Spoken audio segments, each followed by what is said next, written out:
And now the next case. All parties in the matter of Jernigan versus Coffin, step forward, please. Airplane production controller Brenda Jernigan is suing her boyfriend's daughter, 23-year-old administrative assistant Crystal Coffin, for an unpaid loan to pay bills. Miss Jernigan, I assume that this is your boyfriend. Yes, it is. And this is his daughter. Yes, ma'am.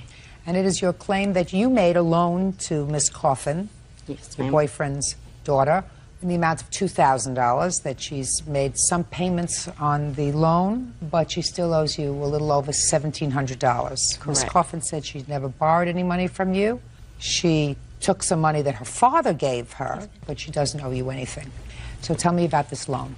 Okay, John and I have known each other for almost 5 years now. He is Crystal's father.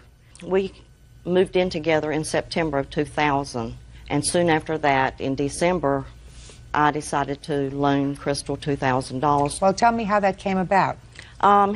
John kept getting numerous phone calls from Crystal about getting behind on her car payments and the rent and the electric bills and the water bills. So he didn't have the money at the time, so I decided that I would loan it to her. It took me a couple of weeks to decide. Just a minute. At what point did she have a discussion with you, if ever?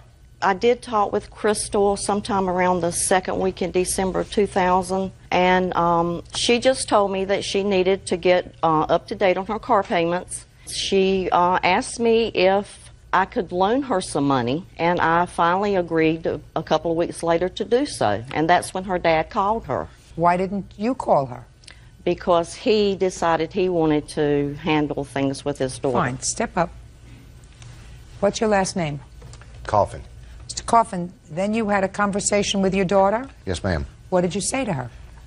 I told Crystal that Brenda could let her borrow $2,000, and that would help her pay her credit cards off. What did she say to you? Get caught up. She told me that would be fine if I could get it to her as soon as possible. So we went down. Brenda took the money out of her account. I took the money, took it into the bank in South Carolina, and deposited it into my daughter's North Carolina account. Is that about right, Miss Coffin? No. I called my father and asked him if he could give me some money because the house bills were past due. I could not afford to keep the house bills caught up because I was trying to keep my own bills, my car payment, and my credit cards caught up. Well, whose house is it? It's his house. Well, a house he rents in his name. What do you mean he rents in his name? I live there, but the house lease is still in his name. But you live there? Yes, ma'am. With whom? My younger sister. How old is she? She is currently 21. Okay. So he moved out of the house and told you that you could stay in the house? Yes, ma'am. And you left the two girls in the house, and what was the arrangement with regard to the rent? Well, I was still paying the rent at the time I moved out. When did you stop? Probably a year later. So you paid the rent on the house And the for a electric bill. year And while the your water two bill. girls were living there? Yes. And when did you decide to stop paying the rent? I got a job in South Carolina, moved to South Carolina. My son moved in with the girls, and they said they would take care of the bills. So far, is that correct, Miss Coffin? No, ma'am. My brother actually lived with my father for several months before he moved home. My father called me and asked me, will you call your brother and ask him to come help you? And I said yes. He was still giving money for the rent, but he stopped, and I took over paying the rent. Okay, well, that's fine. You were living there? Yes, ma'am. Fine. So they were your bills. At that point, your father hadn't been there in some time. Right. And he had, in fact, paid the rent and the bills for a period of time, even when he wasn't living there. Up to a point, yes, ma'am. But then he said, now you kids are grown-ups. You're over 21. You're on your own. Pay your own bills. Right. And you got behind. Yes, ma'am. Okay. Go ahead. Let me hear the rest. I asked him if he could afford to send me some money to help get caught up on the bills that were past due. He said that he would see what he could do. If he could come up with the money in some way, he would. He called me back and said that he was able to come up with $2,000 and that he would deposit the money into my account and that it should hit sometime the next afternoon. Are you telling me, Miss Coffin, that you never had a conversation with Miss Jernigan about money? I had a conversation with Miss Judy, yes, ma'am. And what was the conversation? She asked me to list all the bills that I was behind on and to tell her which ones I thought were the most important. And I said, well, the only bills I'm really concerned about you needing help with from my father are the house bills because the other bills are my bills. They're all your bills. You live there. So you have to pay your rent. Now, what I want to know is, one gets the sense that you fully understood that your father didn't have this money, that the $2,000 was coming from Miss Jernigan. And I say that because you had a conversation with her about how much money you needed and what you needed the money for. And but for the fact that you thought that perhaps she could help you with that money, why would you discuss your financial matters with a stranger? My father asked me to talk to her about it. Why? Because he was going to try to get the money from her, and she wanted to know where the money was going and what it was for. Okay. So you understood that your father didn't have the money, and that if you were going to borrow the money, it was going to be from her. I didn't borrow the money from her. Why would she give you money? I understood that he was going to get the money from her to give to me. According to Miss Jernigan, she's not even asking you for any interest. She received $230 from you. You have a balance of $1,770. Yes, ma'am. You have a note there, Miss Jernigan, that you indicate in your complaint that the defendant sent you sometime in 2002. Yes, ma'am. I'd like to see it.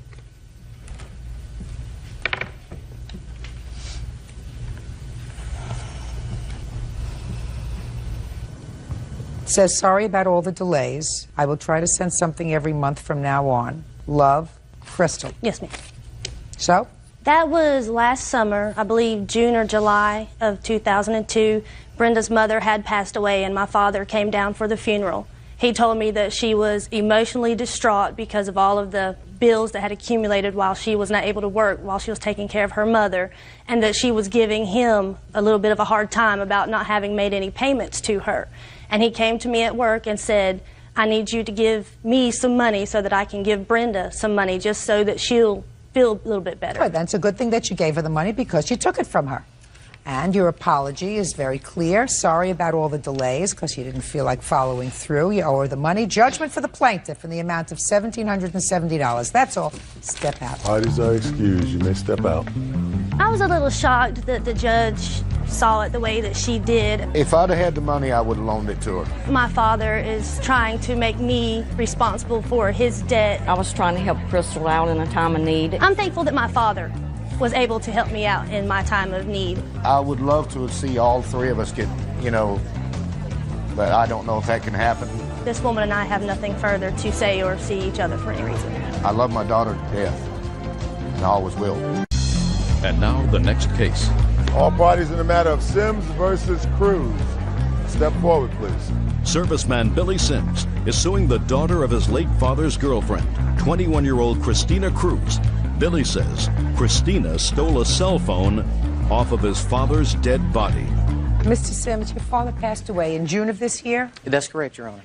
According to your complaints, he passed away. He had a heart attack in his car. That's correct, Your Honor.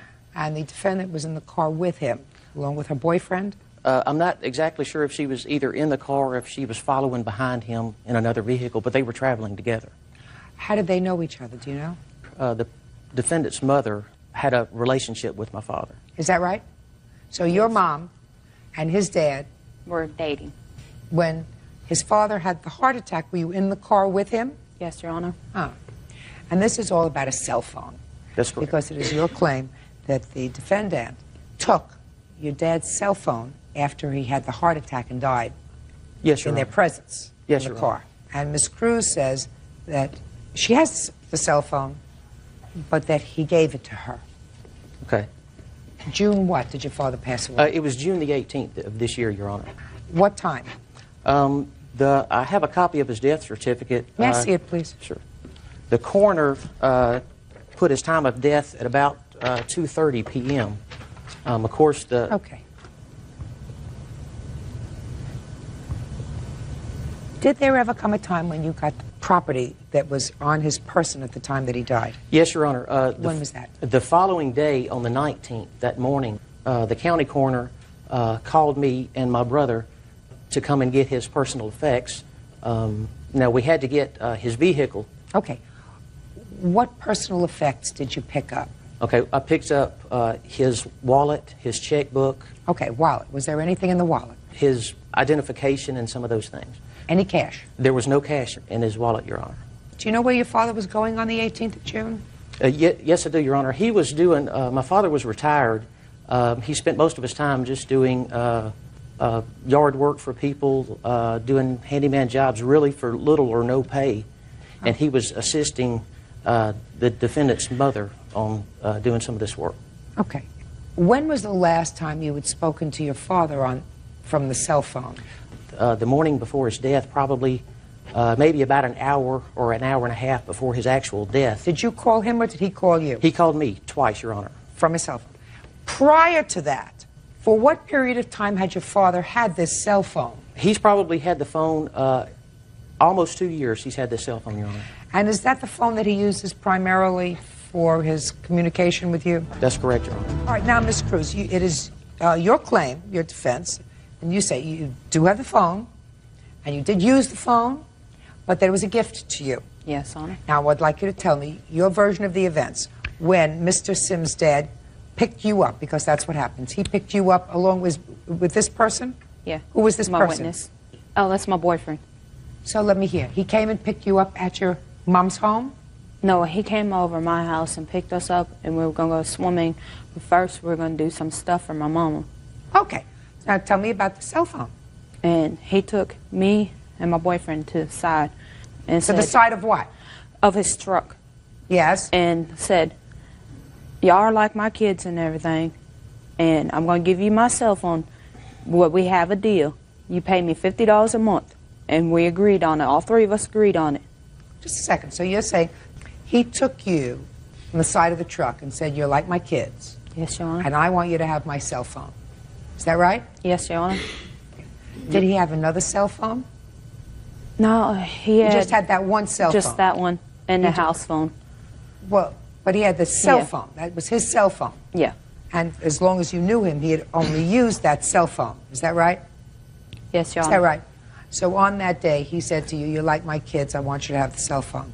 Yes, Your Honor. Liar! You're a liar. There was other witnesses there. Bald-faced liar. You took his cell phone off his dead body. No, he and you was not probably also took the cash out of his wallet before the police got there. Not a question in my mind. Why would a man, unless he anticipates his own death, who has used a cell phone for 2 years to communicate with the rest of the world, all of a sudden take you and this person who was sitting over here and say, I want you to have my method of communication?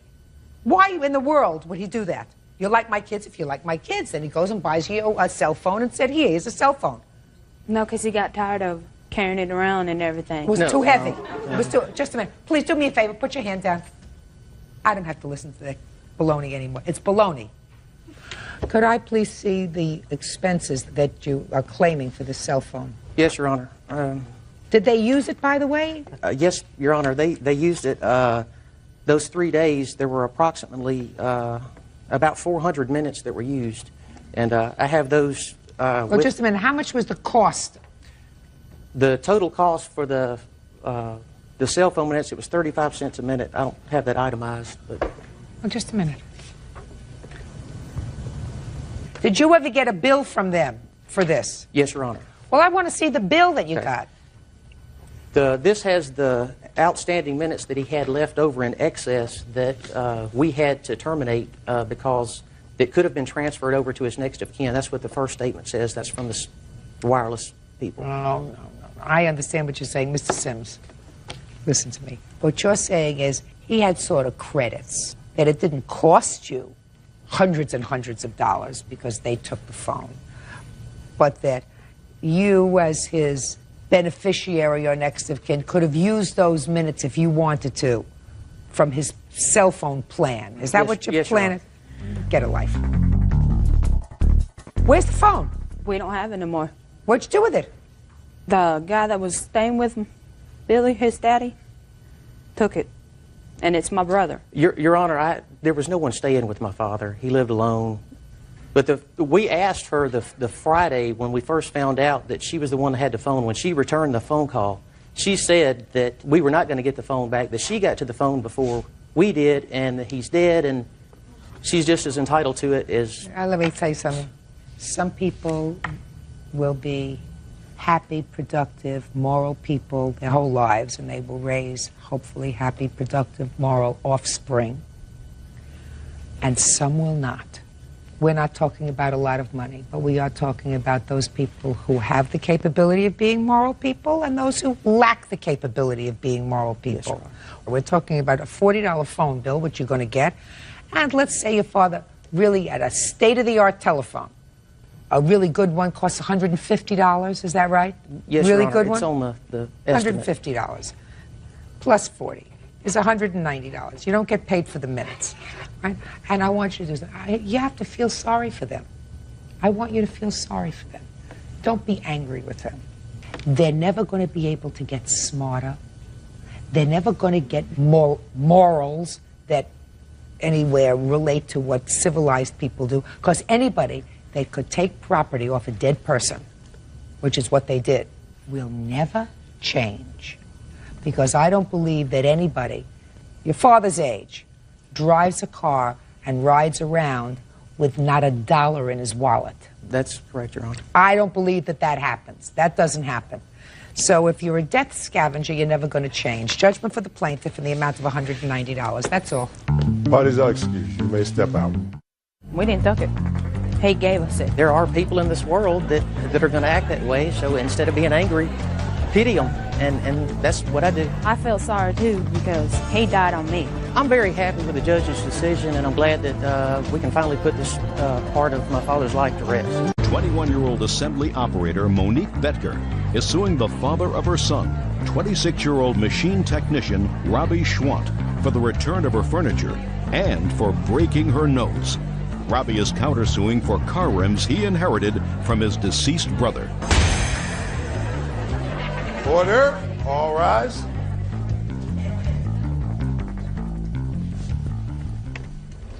Yeah, this is case number 206 on the calendar in the matter of Betker versus Swant. Parties have been sworn in, Judge. You may be seated. Folks, have seats, please. Ms. Betker, you and the defendant lived together for a couple of years, well over a year ago. Yes. And you have a child together. How old is the child? Almost 2. And it is your claim that the defendant owes you for furniture that he has that you believe was either yours or at least both of yours, and for an assault that you say he perpetrated upon you, causing you to have a broken nose and substantial medical bills. Mr. Schwant says that the furniture was his, and he says that you started the fight that resulted in whatever injury you had. As a matter of fact, the charges in that case, he says, were dismissed because you acknowledged to the court that you hit him first, and he is counterclaiming for something about his deceased brother's car rims, right? Yes, Your Honor. So, tell me about this separation in August of 2001. He got possessive. I switched shifts to second shift, different plant. He accused me of cheating on him. I went out one evening after work with a couple of friends, and I come home the next day because I was too drunk to drive, and the door locks were changed. Where was your child at the time? My mother. Is that when this incident happened that caused you to have a broken nose?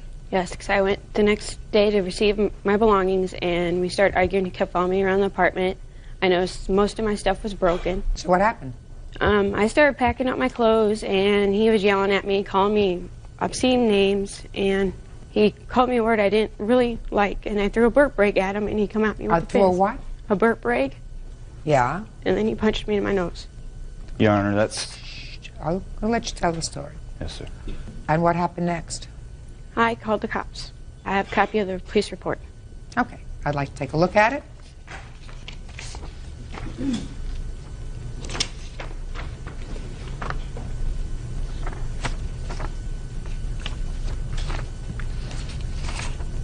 Now, can you explain to me why you waited a year? Forget the incident involving your broken nose for a second, or this has bloody nose. You'll show me the bills later. Because I assume you went through a criminal proceeding? I never actually went to court, Your Honor. Really? While I was in jail, the judge had reviewed the case and dropped all charges against me. Do you have a report on that? Do you have any paperwork on that? How long were you incarcerated? For 2.5 days. Okay. What furniture do you claim that he has that belongs to you?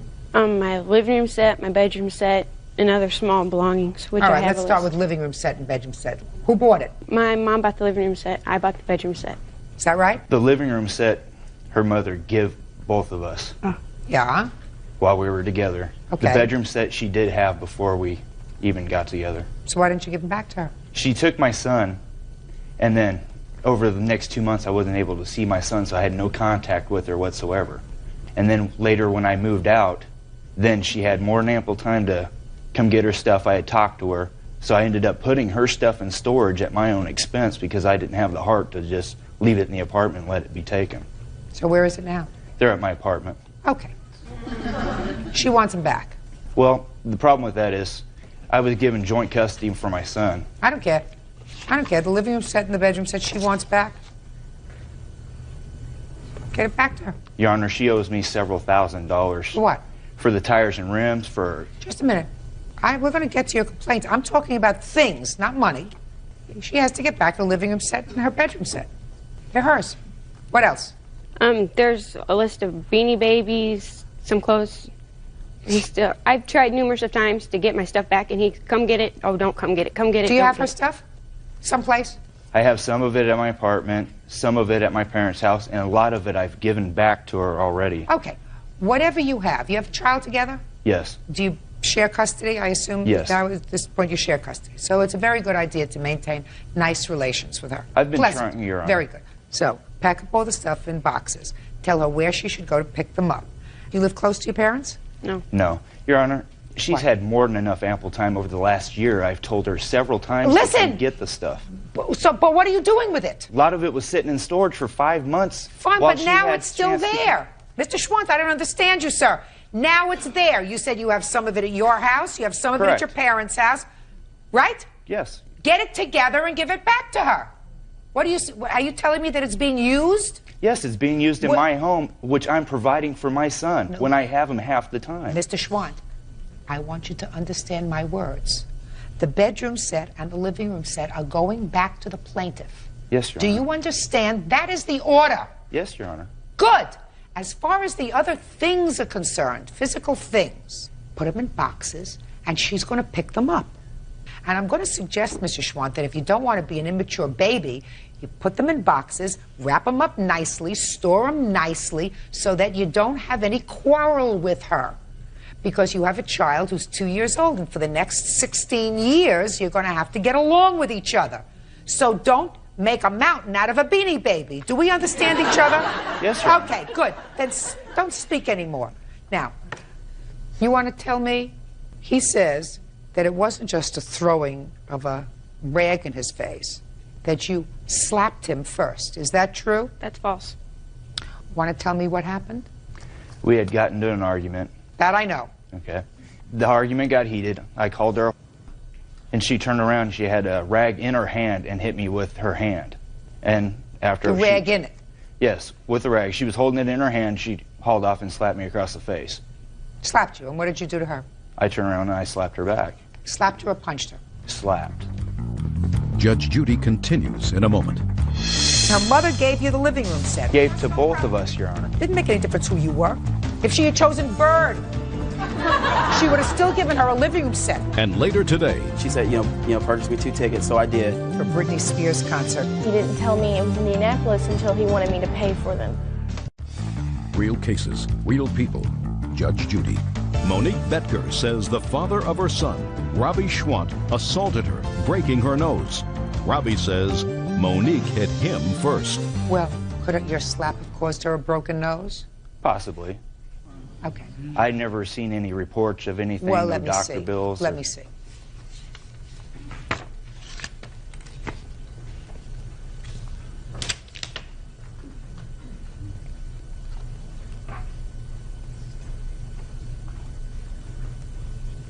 Where did it say you had a broken nose?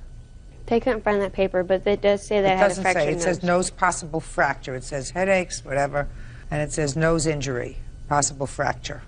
And you declined x-rays, is that right? I did a couple weeks after that. You have the results of those x-rays? don't. Well, then I can't help you. If you slapped him and he slapped you back, unless I have proof that he overreacted, reports don't indicate that you had any more than a bloody nose. Okay, 5 days. You got the order. Now let's get to your counterclaim. Your counterclaim is something about your deceased brother's rims. I'm ready to hear you, Mr. Schwant. Before my son was born, while she was still pregnant with my son, we purchased together, but in her name, a 97 Ford F-150. My brother, who was deceased now, had some tires and rims that were on his truck that was similar, only a year newer. The truck was going to be repossessed by the bank. The bank wouldn't let us take over the payments on it, so we had these rims that we had nothing to do with. So we put them on the F-150 that me and her had got, with the understanding that if anything happened between us, the rims were to be returned. Go ahead. Okay. When she left, she took the truck with her, and I asked for the rims back, and she refused to give them back. Yes. And she still refused to give them back up until the time the vehicle was repossessed. And? And So? well, they belonged to me. They were one of the last things that I have of my brother, who died 2 years ago. You mean it's like a class ring? His rims for his car is like a class ring? No, but it's a remembrance of my brother, who's deceased now. That's what I didn't get from your counterclaim, sir, that the rims had sentimental value to you. Yes, they did, Your Honor. Mr. Schwant, if you were old enough to make a child, you're supposed to be mature enough to make reasonable judgments. To even come into a courtroom and suggest that tire rims are a sort of sentimental symbol of your brother that she took away when she took your truck, and you want her to somehow, and the truck is repossessed, Yes. right? So that she doesn't have the rims anymore. Right. So you want her to give you money, and that somehow will make you feel better. You'll have the money to look at that will remind you of your brother. I never wanted any of this back until she brought this upon me. Only thing I wanted... Just a second! You have her stuff. You have her things. Yes. The rims for the car are not yours. You neither purchased them, they were not bequeathed to you. Yes, they... No, they weren't. Show me a copy of the will where your brother left you his rims. He didn't have a will. All right. They were not bequeathed to you. They were sitting on a car that was going to be repossessed. You put it on a car that was in her name. And she left with the car. Period. End of discussion. This is her furniture. According to you, she came into the relationship with the bedroom set, and her mother gave you the living room set. That's hers. Her Gave personal to both property. of us, Your Honor. Sir, you had nothing to, you were just a thing. Do you understand? She would have given it to her daughter and the person, the other significant person in her daughter's life, irrespective of who that person was. She wanted her daughter to have a living room set to live on. Didn't make any difference who you were. Don't you understand that? Didn't make any difference. No, I don't understand that, Your It's Honor. very, very easy, sir. If she had chosen, who is this person? This is my brother. He's here as a witness. Very good. If she had chosen your brother to have a child and a relationship with instead of you, her mother still would have given her the living room set. That's all I'm saying to you. So it didn't make any difference who you were. If she had chosen Bird, she would have still given her a living room set. Didn't make any difference who you were. Do you get it? Yes, Your Honor. Very good. And so, but the bottom line is, what I'm telling you, is that you have a 2-year-old child together. We're talking about things, easily replaceable. She may not have done the right thing, and I'm not saying she did the right thing, because I'm telling you right now, if she leaves her child with her mother and goes out drinking or partying with friends and doesn't come back all night, and you change the locks on the apartment where you're living, that means that she has done an immature, stupid thing.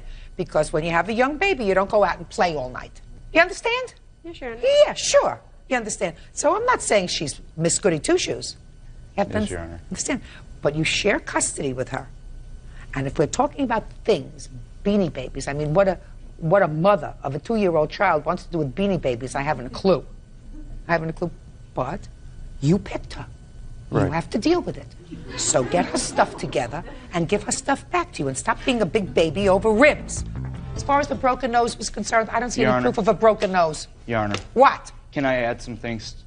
As far as me, you mentioned that I was being a baby. Yeah. I think I've been more than an adult about this whole thing. I initially took her to court for custody of my son. I've had my child support taken completely out of my check, so I never have to even deal with it. It's always paid up. Good. I fought her for over a year to get joint custody, and she still refused to have my name even on the birth certificate. Okay, something. You picked her. Right, and that was my mistake. You But picked I've got her. a beautiful son. You out of it. picked her. Right. If you picked a baby to have a baby with, if she's acting inappropriately, you're living with your mother? Yes. Do you work? Yes. Good. Your mother helps you take care of the baby? She helped when I take the baby to the babysitter, and then she'll pick him up. When she's not at the bar. Not smart. The fact that she's at a bar, if she is at a bar, if she does play, if she is not being totally responsible for your son, that's a terrible thing. It is, Your Honor. Terrible, terrible, terrible thing. But you have to live with it. Right. And if you're going to give her a zinger, what's going to happen is, at some point, she's going to make it difficult for you. You're going to make it difficult for her. Then it's going to be up to some family court judge to make a decision as to where your child goes. And you never know. You may get a good judge, somebody who'll look at the situation and say, listen, parents are equal. Mother, father. He's the more responsible parent. She's a barfly, irresponsible. And I'm going to award this child to the father because that's where the child's best interest would be served. And then again, you may get some idiot, and there are a lot of them out there, who say, well, mothers are still 100% entitled to their child unless they beat them, unless they scald them. Little children always should be raised by their mother. There are still people that feel that way. Right. And some of them happen to be judges. So you may not be lucky enough to get somebody who's fair. Yes, Your Honor. So what I'm telling you is don't be a fool. Be careful. She's still the mother of your child. Yes, Your Honor. Good. That's all. What? There is one other thing. There's a matter of storage fees for the furniture that I'm giving back to her for 5 months worth. What were they? $372 altogether. What else did you have in there? Just her belongings and my son's. Did you use your son's belongings? Not at that time. They were. But you're using them now? Yes. But I think she should, still be liable for the storage fees. I paid the storage at my expense so she wouldn't lose her furniture, Your Honor. When did you tell her she could have her furniture? Off and on throughout the whole year that I had this stuff. Is that right? Several times. Come get it. I'd call him. I'm coming to get it. No, don't bother to come get it because you're not going to get it. I'm not giving you nothing. That's not correct, Your Honor. My mother has even asked for it. You have at best $150. They half the storage because there was other stuff in there that's not property, that is solely hers. You're not talking about a lot of money, Mr. Schwant. Do you understand? Right. You understand? You're talking about principle. Yes, Your Honor. And I'm telling you to grow up. I'm trying, Your Honor. You're not trying hard enough, sir. That's all. Parties are excused. You may step out. I think that she's a gold digger. She used me for what she could get. I go to the bar maybe once a month, if that. Left after I caught her cheating on me. Stay away from men like that. Stay away from her. And now the next case. All parties in the matter of Mills versus Walton. Step forward, please. Staffing consultant Denise Mills is suing her ex-boyfriend, consultant Gary Walton, for several unpaid loans. Gary is countersuing, claiming Denise destroyed his car engine. Miss Mills, the defendant is a former boyfriend of yours. You claim a series of loans to him. Some of the loans had to do with towing expenses for a car. You're going to tell me about that in a minute. The defendant has a counterclaim because he said the same car that got towed had to have an engine replaced, and that was your fault. He wants you to pay for a new engine, correct? That's correct. Okay. So how long did this romance last? When did it start? When did it end? Your Honor, it started August of 2000 and it ended October 2001. And when was the first loan, Miss Mills? The first loan was in February of 2001 to help cover his rent for $300. And that's a lie.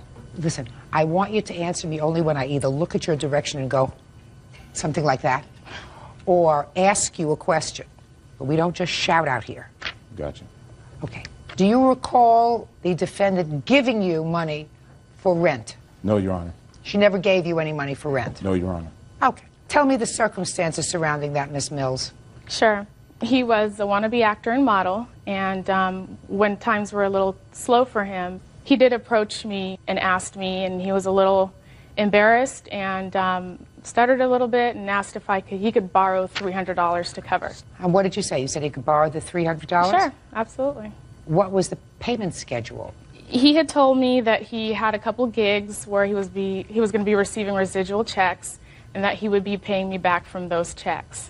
Okay. When was the second loan? The second loan was the weekend of June 23rd through the 25th. Okay, tell me about that. We had gone to a wedding in Oakland, and he thought he had lost his wallet, and I loaned him $100 spending money and then $400 for the towing of the car. Okay, that also happened during that weekend. The car towing? All right, tell me about that. Dang it. Did I look at you? No, ma'am, but she's lying. But you're going to have a turn, Mr. Walton. Mr. I just hate being lied upon. Mr. You know, Walton. I have my name here. You're going to have a turn. And your turn will come when I say it's your turn. So for that weekend, I loaned him a total of $500. No. Just get to. You gave him $100 spending money. Right, and then you said that problem to with the car. So Right. let's hear. Right, we're driving home. He's passed out in the back. I decided to drive for a couple hours. We pull over the side of the road. I ask him to start driving. He starts driving. The car dies. So we're sitting on the side of the road waiting for a tow truck. When the tow truck gets here, he has no money, and everybody's looking at me. So I was able to lend him the money. And you have all the receipts for all of these? Yes, Your Honor, I do. Okay. Anything else? Another loan was made the night of July 21st. We had just attended a friend of mine, her wedding, and he decided he wanted to go to the casino to gamble for a little bit, and he gets there and his ATM card doesn't work. So he told me that, if I lent him $100, he was going to pay me back the following week. So far, we have $900. Now, according to your complaint, he paid you back a substantial portion of this Correct. money. Tell me how much he paid you back. He's paid me back a total of $520. Over what period of time? I'd say between the months of July and February of this year. Were you giving him money between July and February, sir? No, Your Honor. Really? It's like I'm listening to two different worlds here. She's just upset because she caught me cheating on her. I'm not interested in that. I'm so- just interested in... She's just upset about that. Okay. The only thing you have to Make-believe tell me fabricated. is, Mr. Walton, $300. I'd like... Sorry, Your Honor. Yeah, like Where do I you don't come have from? $380. Where do you come from? I'm from Belize. Is that where you live now? No, ma'am. I live in California, Where in California? Anaheim. What kind of work do you do? I'm a recruiter, a headhunter. For? Accounting and finance professionals. Okay. What do you do, Mr. Walton? Business consultant. What kind of business? Kind of the same business as her. I'd rather not say exactly what I do. But I do have a job. I just want to know what you do for a living, sir. Basically the same thing as she, Your Honor. Well, what is that? I'd like somebody to explain it to me. Basically, what do you do? I place accounting professionals in corporations and on a permanent basis. And he does the same thing? Do you want me to tell you what he does since Yeah. he can't tell you? Well, yeah. He's the staffing manager. Basically, he works in the healthcare industry, and he places nurses in home care. Okay. Now, I'd like you to tell me something, Mr. Walton, about your counterclaim. Basically, everything she just says, fabricated lie. Secondly, what happened was Miss Mills was nice enough on that date in June to drive a vehicle back. I was tired. One of my buddies just got married. We've been partying all day and all night. Now, I told her that she cannot drive over 65 miles per hour because I have a diesel engine. Diesels burn oil at a faster rate. She says, no problem. Take care of it. Next time we go get gas, we need to stop off, get the oil, put some more oil in, etc. She never stops. And she proceeds to drive over 65 miles an hour. And the only reason why I know this is because when I woke up, I saw the gauge. It basically froze at about 75 miles an hour, and the oil light came on. And I said, I told you not to drive that fast. She knew that we would launch the engine. She seized the engine up because of that. And she said that she would pay for the towing because it was her fault. And Did she you ever also say paid that? for my engine. No, Your Honor. No, never. Liar. God. Listen, whether she did or whether she didn't, you gave her permission to drive the car. Permission to drive the car because you weren't able to drive the car. It's not that she 20-year-old borrowed car. it. Don't interrupt. I'm sorry. It's not that she had borrowed your car, sir. You were supposed to be driving, I assume. You were tired because you'd been partying all night, so you asked her to drive the car. You wanted to be alert enough to watch and make sure that she wasn't driving over 65 or over 70 miles an hour. Stay awake. It's your car. Did you have any money with you that weekend? Yes, I did. That was just actually a week after my birthday, so I get birthday money and I have a job. So you had a whole bunch of money. Yeah, so I don't need money from her. Now, I believe her when she says that you gave her back money between gave her money as July my and girlfriend, February. Your Honor. No, between July and February. You were no longer seeing her, sir. No, we were still off and on dating, and she knows it. Well, if you were still off and on dating, did you in fact give her any money during that time? Not as a payment of a loan. What'd you give her money for? Just so she could take her son out, do things like that. Just little recreational things because I love her son. I love the little guy. Oh. Miss Mills, you have the bills for the towing? Yes, Your Honor, I do. Can I see them, please?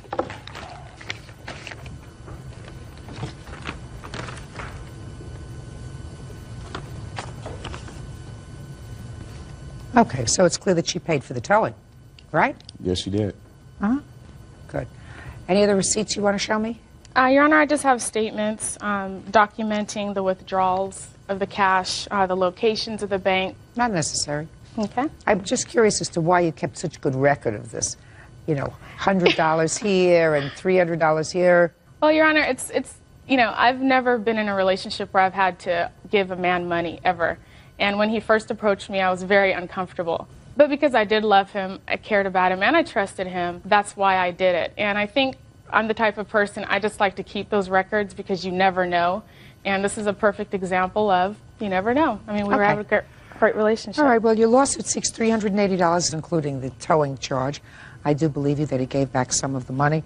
I'm going to enter a judgment in your favor in the amount requested, $380, and I'm dismissing your counterclaim for the cost of the engine. That's correct. Fix it yourself. Thank you. Bye. Thank you, Your Honor. Parties are excused. You may step out. She's a bold-faced liar. It's been hell. I don't need to borrow money from a woman. Take a look at him. I mean, he's really not worth $380. She blew the engine. She should have paid for it. If you've got a man and he's borrowing money from you, obviously he's not a man. Don't trust a big button smile. Watch your back. 20-year-old deli clerk Stephanie Bartos is suing her former friend, 22-year-old telecommunications salesman Moses Jones, for a series of unpaid loans. Order. All rise.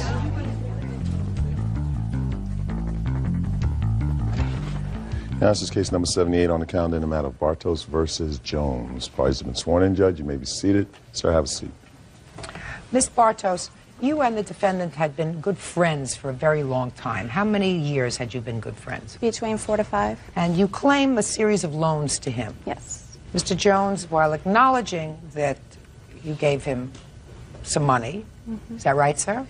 Yes, ma'am. And while acknowledging that you purchased some things for him, said everything that you gave him were gifts, and that you're suing him for a reason that he's going to tell me later. So, when did you make the first loan to him? February 28th of this year. Under what circumstances? That he was to pay me back as soon as possible. Now, tell me what he said, what you said, what it was for, whether it was cash. Tell me what it was. Okay, I received a settlement check for an automobile accident, and I picked him up from his home, and he said he had to get some clothes.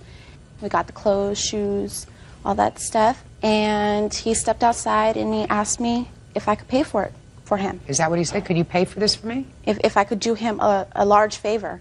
Yeah. And if I could pay for it for him. Why did he want you to pay for it for him? I do not know. So what did Obviously, you say? he didn't have money. So what did you say to him? I said, under the terms you pay me back. He was my best friend. Well, you didn't say to him, under the terms you'll pay me back. That doesn't sound like something that comes out of your mouth, Miss Bartos. So you have to be very careful about what you say to me, because I can usually tell the truth. Okay. Okay? He said, he stepped outside and he said, can you pay for this, or can you take care of this? You must have said, why? How do you go shopping without money? I mean, that would be normal, even with your best friend. So let's hear what transpired in February of '02. Well, he came outside and said, can you take care of this for me? And what did you say to him? Sure. You said sure. Under the terms that he was to pay me back, it was a loan. He said, could you loan this to me? Now you gave me two different scenarios. You said, can you take care of this for me? Can you pay for this for me? And now you say, could you loan me the money to pay for this? Which one was it? It was a loan. It was a loan. I'm looking for the words, Miss Bartos. You're not cooperating with me. You're looking to the end result. I am looking for the words that were exchanged. Are you following me? Yes. Maybe I'm not going to get the answer from you, so forget it. Mr. Jones, you remember February 28th of this year? Yes, ma'am.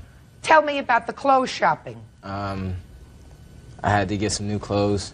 Stephanie was a good friend. She wanted to go with me, so we went down to the shop. I actually left my wallet at home that day. That's why I forgot, just running out, getting everything together. She was on her way. So you left your wallet at home? Yeah. That's why I asked her. What was in your wallet? My credit card. So you were intending to pay for the clothes with your credit card? Yes, ma'am. Okay, go ahead. You know, I went to look for my wallet to pay.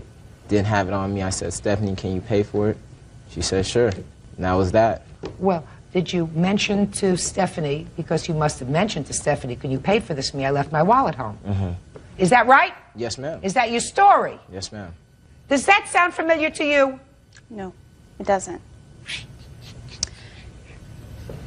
Let me tell you something. She is so fixed at getting her loan across that she's not paying attention. Maybe she just don't get it. But according to you, that's what happened, sir. Yes, ma'am. Okay. Now, when was the second money that you gave him, madam? March 8th. Go ahead. And he had phoned me a couple days prior. He said that he was in financial debt. He couldn't make rent. He didn't get his promotion through his job. And he asked me if he could borrow some more money. And he said that his only other means was to do something illegal. And I told him, I said, you have a 1-year-old son. You don't want to jeopardize that. And so he came up to my job on March 8th, and I loaned him $1,000 so he would not come up here to LA to do something illegal. How much were his clothes? A total of $445.47. So tell me about the $1,000, sir. I had talked to Stephanie a couple of days prior, and I told her that, you know, I was trying to get a couple of things moving quickly. Well, I don't know what that means. You're well, in the moving I was trying to get a couple of, you know, things that I wanted, and I didn't get my promotion. I don't understand what you mean. You're trying to get a couple of things that you wanted. What does that mean? Like, I wanted to buy a new outfit. I wanted to get some stuff. I wanted to just buy some more stuff that I wanted personally for myself. You know, and then I got hit with having to take care of rent at the same time, and I didn't manage it correctly. I had told Stephanie what was going on within my life, and that I had a deal going down, which was not a very honest deal, but I had a deal going down that was roughly about $2,000. And she said, you know what, hey, you know, I'm your friend, I don't want you to do that, you know, I don't want you to put your life in jeopardy. You know, whenever you need something, you can call upon me. You know, I told her, I was like, hey, you know, I don't know when I'll be able to, you know, have this money again. I don't know what, you know. Now, what does that mean? I don't know I'm when sorry. I'll be able to I'm have sorry. this money again. What does that mean, Mr. Jones? I don't know when. You don't know when you'll be able to pay her back. Is that what you meant? Is that what you said? Yes, ma'am. I don't know when I'll be able to pay you back. Right. And what did she say? She said, don't worry about it. You know, you're my friend. Here you go. And she just wrote the check to me. Okay. And what was the next amount of money that you claimed that you loaned to him, Miss Bartos? We went the next week, we went to tattoo parlor, and he wanted to get a tattoo on his right upper arm with his son's name, and I paid for it under the pretenses he was to pay me back. Okay, Miss Bartos, that I'm not even entertaining. The tattoo. Do you understand? If you're dumb enough I'm not to dumb. give, yes you are. No, if you're dumb enough to give him money for clothes, if you're dumb enough to give him $1,000 because you say he was going to be evicted, then you don't indulge him in paying for a tattoo with his son's name on it and expect to get paid. Not from me, because that's the height of stupidity. Now, but he was to pay me back with his income tax return. I don't care what you say. I don't believe that. Who is this person? My father. Even your father understands that. Judge Judy continues in a moment. The tattoo was already starting. So what? What's your son's name? Moses the Fifth. So then you can have Mo. And later today, My tools. I'm not interested in your tools that were in the car, sir. Mr. Green, do I look stupid to you? real cases, real people. Judge Judy. Stephanie Bartos says former friend Moses Jones owes for several unpaid loans. Moses says he never agreed to pay. Somebody has already borrowed almost $1,500 from you because he needed it. The first thing he needed were clothes. The second thing he needed was money so that he wouldn't get evicted. Somebody who needs money so that they're not going to get evicted doesn't spend a couple of $100s to get a tattoo on his arm. And if you are not stupid, then you say to him, Mr. Jones, you have a lot of debt. You don't need a tattoo on your arm. Well, so I'm not paying for that, whether you say you're going to pay me back or not pay me back. Well, initially, I went there to get a tattoo on my back shoulder of my daughter's name. And he sat down, and the tattoo was already started. He didn't have the money, so I went with his friend to go get the money. The tattoo was already starting. So what? What's your son's name? Moses the Fifth. So then you can have Mo.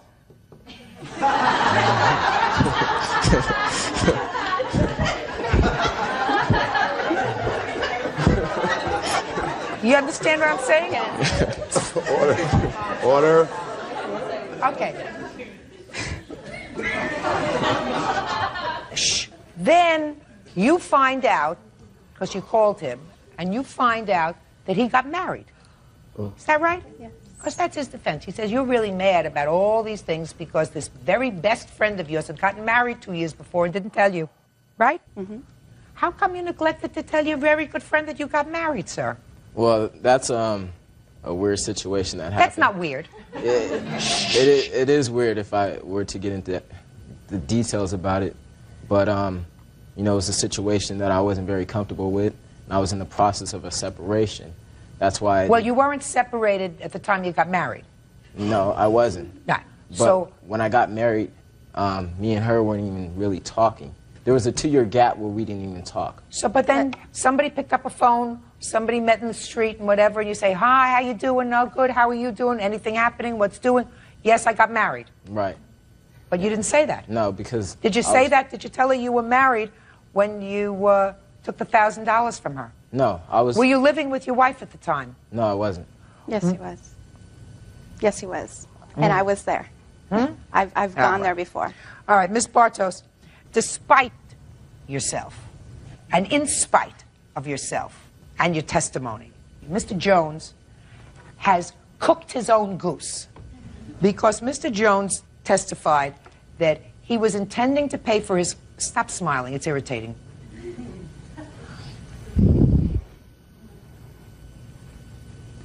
Mr. Jones has indicated that he was intending to pay for these clothes, but for the event of the lost wallet or the left home wallet, he was going to pay for his clothes. So what, you keep shaking your head no. You're so thick and so fixed in your position that you're not paying attention. I'm paying attention. Then try to pay attention. Which indicates that he had intended to pay for his own clothes, which would have been very natural for him to say, I left my wallet home, could you cover this for me, and I'll pay you back. Not I left my wallet at home, so would you buy these clothes for me because I don't have my wallet, and I'm not going to pay you back. That's what he said, because he's not too swift. And as we come to the $1,000, I also believe, based upon his testimony, that he led you to believe that he was going to pay you back at some unspecified time. Because according to him, he said, I don't know when I can pay you back. And you said, that's all right. But the intention was to pay you back. And that's what you relied on. So I'm entering a judgment in your favor for those two loans. Judgment for the plaintiff in the amount of $1,445. That's all. Parties are excused. You may step out.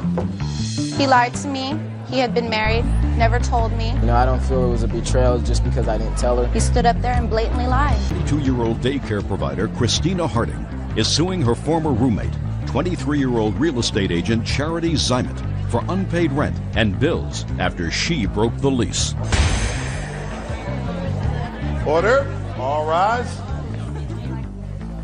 All rise, please. Your Honor, this is case number 129 on the calendar in the matter of Harding versus Zimet. Thank you. Parties have been sworn in, Judge. You may be seated. Folks have seats, please. Ms. Harding, you and the defendant signed a lease for a house. Yes. It's a large house. You were the only two people on the lease? Yes. You moved into the house with your boyfriend? Yes. Boyfriend? Yep.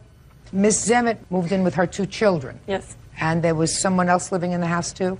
Yes. Who was that? Her witness, Jolene. Ms. Zimet moved out early. Yes. And you believe that she should be responsible for the 7 months that was remaining on the lease? Yes. Ms. Zimet says that she was forced out because of assaultive behavior by both you and your boyfriend. Yes. Okay. When did you sign the lease? November 1st. Of what year? 2001. Did you know each other before you signed the Yes. lease? For how long? Since the 9th grade, about 1994. So you've known each other a long time? Yes. Was there any reason why your 2 names were the only names on the lease? We were going to move in with another girl that backed out at the last minute, and that's when we had decided to let Jolene move in. And what about your boyfriend? He just never signed the lease. It was just between the Why? 2 of us. I don't know. We just never had put him on it. But he actually moved in? Yes. What was the total rental on the house? $1,600. And what was the defendant's responsibility on the lease? $550. I'm going to go to you, Ms. Emmett. When did problems arise that you say, caused you to move out? Well, problems arose as soon as we moved in. She was, in my opinion, acting jealous over me and Jolene talking. She would slam doors around. She was just not making it comfortable to be there at all. And then every week it seemed like there was something different that happened. You know, at the beginning of January when she shoved me into a gate, which I have a picture of a bruise that she left on my back. Well, tell me about that. What? Well, it was New Year's Eve. I happened to leave them at the club, not purposely. I don't know what you're talking about. Okay, we were at a dance club. Who was? Drinking. All of us. And we all left, and I was supposed to bring 2 people home, which I didn't. Not on purpose. No.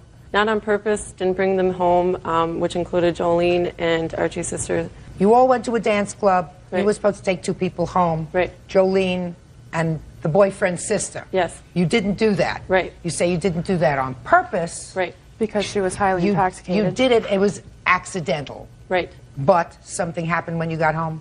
Right. As soon as I walked out of the garage, she came running at me and pushed me into the gate, and the gate handle left a bruise on my back. And you say you have photographs of it? I have a photograph, yes. That's not true, Your Honor. I'll get to you in a second. It's hard to see, but you can see. Okay. Go ahead. Then the very next weekend, on a Saturday, we were all at the house drinking after the, just having a little party at the house after the bar. And after what bar? After just the bar on a Saturday night, you know. We're just, so you went to a bar Saturday night and you were drinking? Right, all of us. And then you came home and you continued to drink? Right. Where were your 2 children when all this drinking was going on? My children were with their father. Do they live with their father on the weekends? Well, it was every other weekend. Go ahead. And Archie was, you know, intoxicated. He was yelling at his sister. Me and Jolene were sitting in the kitchen, and we just really didn't want to hear it, you know, like yelling and stuff. So I stood up. I said, it's okay. That's all I said. He started cursing at me and proceeded to throw me across the kitchen. And when I got up, I was crying. And when I was walking away, he poured his beer down my hair. I did call the cops, which I have records of that. You just have a record that you called the police. You don't have a report. Right. Here's what happened after I called the cops. I was upstairs in my room when I called the cops. And when they got there, I didn't realize I was upstairs, couldn't hear nothing. And then her and all his family came upstairs to ask me if I called the cops, but they said it. That is not true. You didn't call the cops, did you? I'll get to you in a second. You didn't call the cops, did you? And I didn't realize the cops were standing right down the hallway, so I said no because I didn't, want to say it to them. All right. So those were the 2 instances that you're complaining about that caused you ultimately to move out? Them are the 2 biggest ones, yes. You're Archie. Yes, ma'am. Did you pour a beer on her? Yes, I did, Your Honor. I figured you did. Why? Because I thought that she interfered with something that didn't really have to do with her. She was not in the same room like she said she was when my sister and I had gotten into an argument. We were just talking, just how brother and sister normally do. And she came out of the kitchen, started yelling at us, started swearing at us. She started chewing me out, saying I didn't have no business talking to my sister like that. My sister had said some pretty offensive things to some people. Okay, so she just came out and she was yelling at you. Yes. And what did you do? I asked her if she could please, get away from our conversation. I was talking to my sister. I didn't think she had any business being there. She kept on insisting on trying to get in between us, trying to push us apart from each other. It wasn't getting physical. It wasn't getting very loud. We were just having a few words, and she intervened. She's intervening in a family situation. So what did you do? So I asked her on several occasions. You told me you asked her to stop. Mm-hmm. Move out. Both Go. I asked her on several occasions to please sit down, please leave us alone, we're trying to talk. All right, so you asked her, and she didn't. She did not. What happened next? Then she pushed me. She pushed you. How did she push you? She pushed me by my chest like this. You mean she put her hands on your chest and pushed you? Yeah, she put my hands on my chest, yes. Yes, and what did you do? I just dumped my beer on her after that. I got frustrated that the fact that she would not, quit talking to me and my sister. I was trying to have a conversation. Did you push her with my back? sister. No, I did not. You just poured your beer on her? I just poured my beer over her head, yes. And at that point you were angry? I was a little upset. Put your hand down. I was a little upset, Your Honor. I was not angry. I work at a high stress level job. I don't get angry. Archie, was it becoming increasingly unpleasant living in the house with the defendant? Yes, it was, Your Honor. She. It was very unpleasant. It was unpleasant for you? Yeah, it was pretty unpleasant. Was it unpleasant for you? Yes. Good. So that you were not unhappy when she left? Not necessarily. Good. Well, I had tried to work things out with her. I tried to sit No, down and you're not. talk to her a number Once she has of a fight times. with your boyfriend, you're not working things out with her.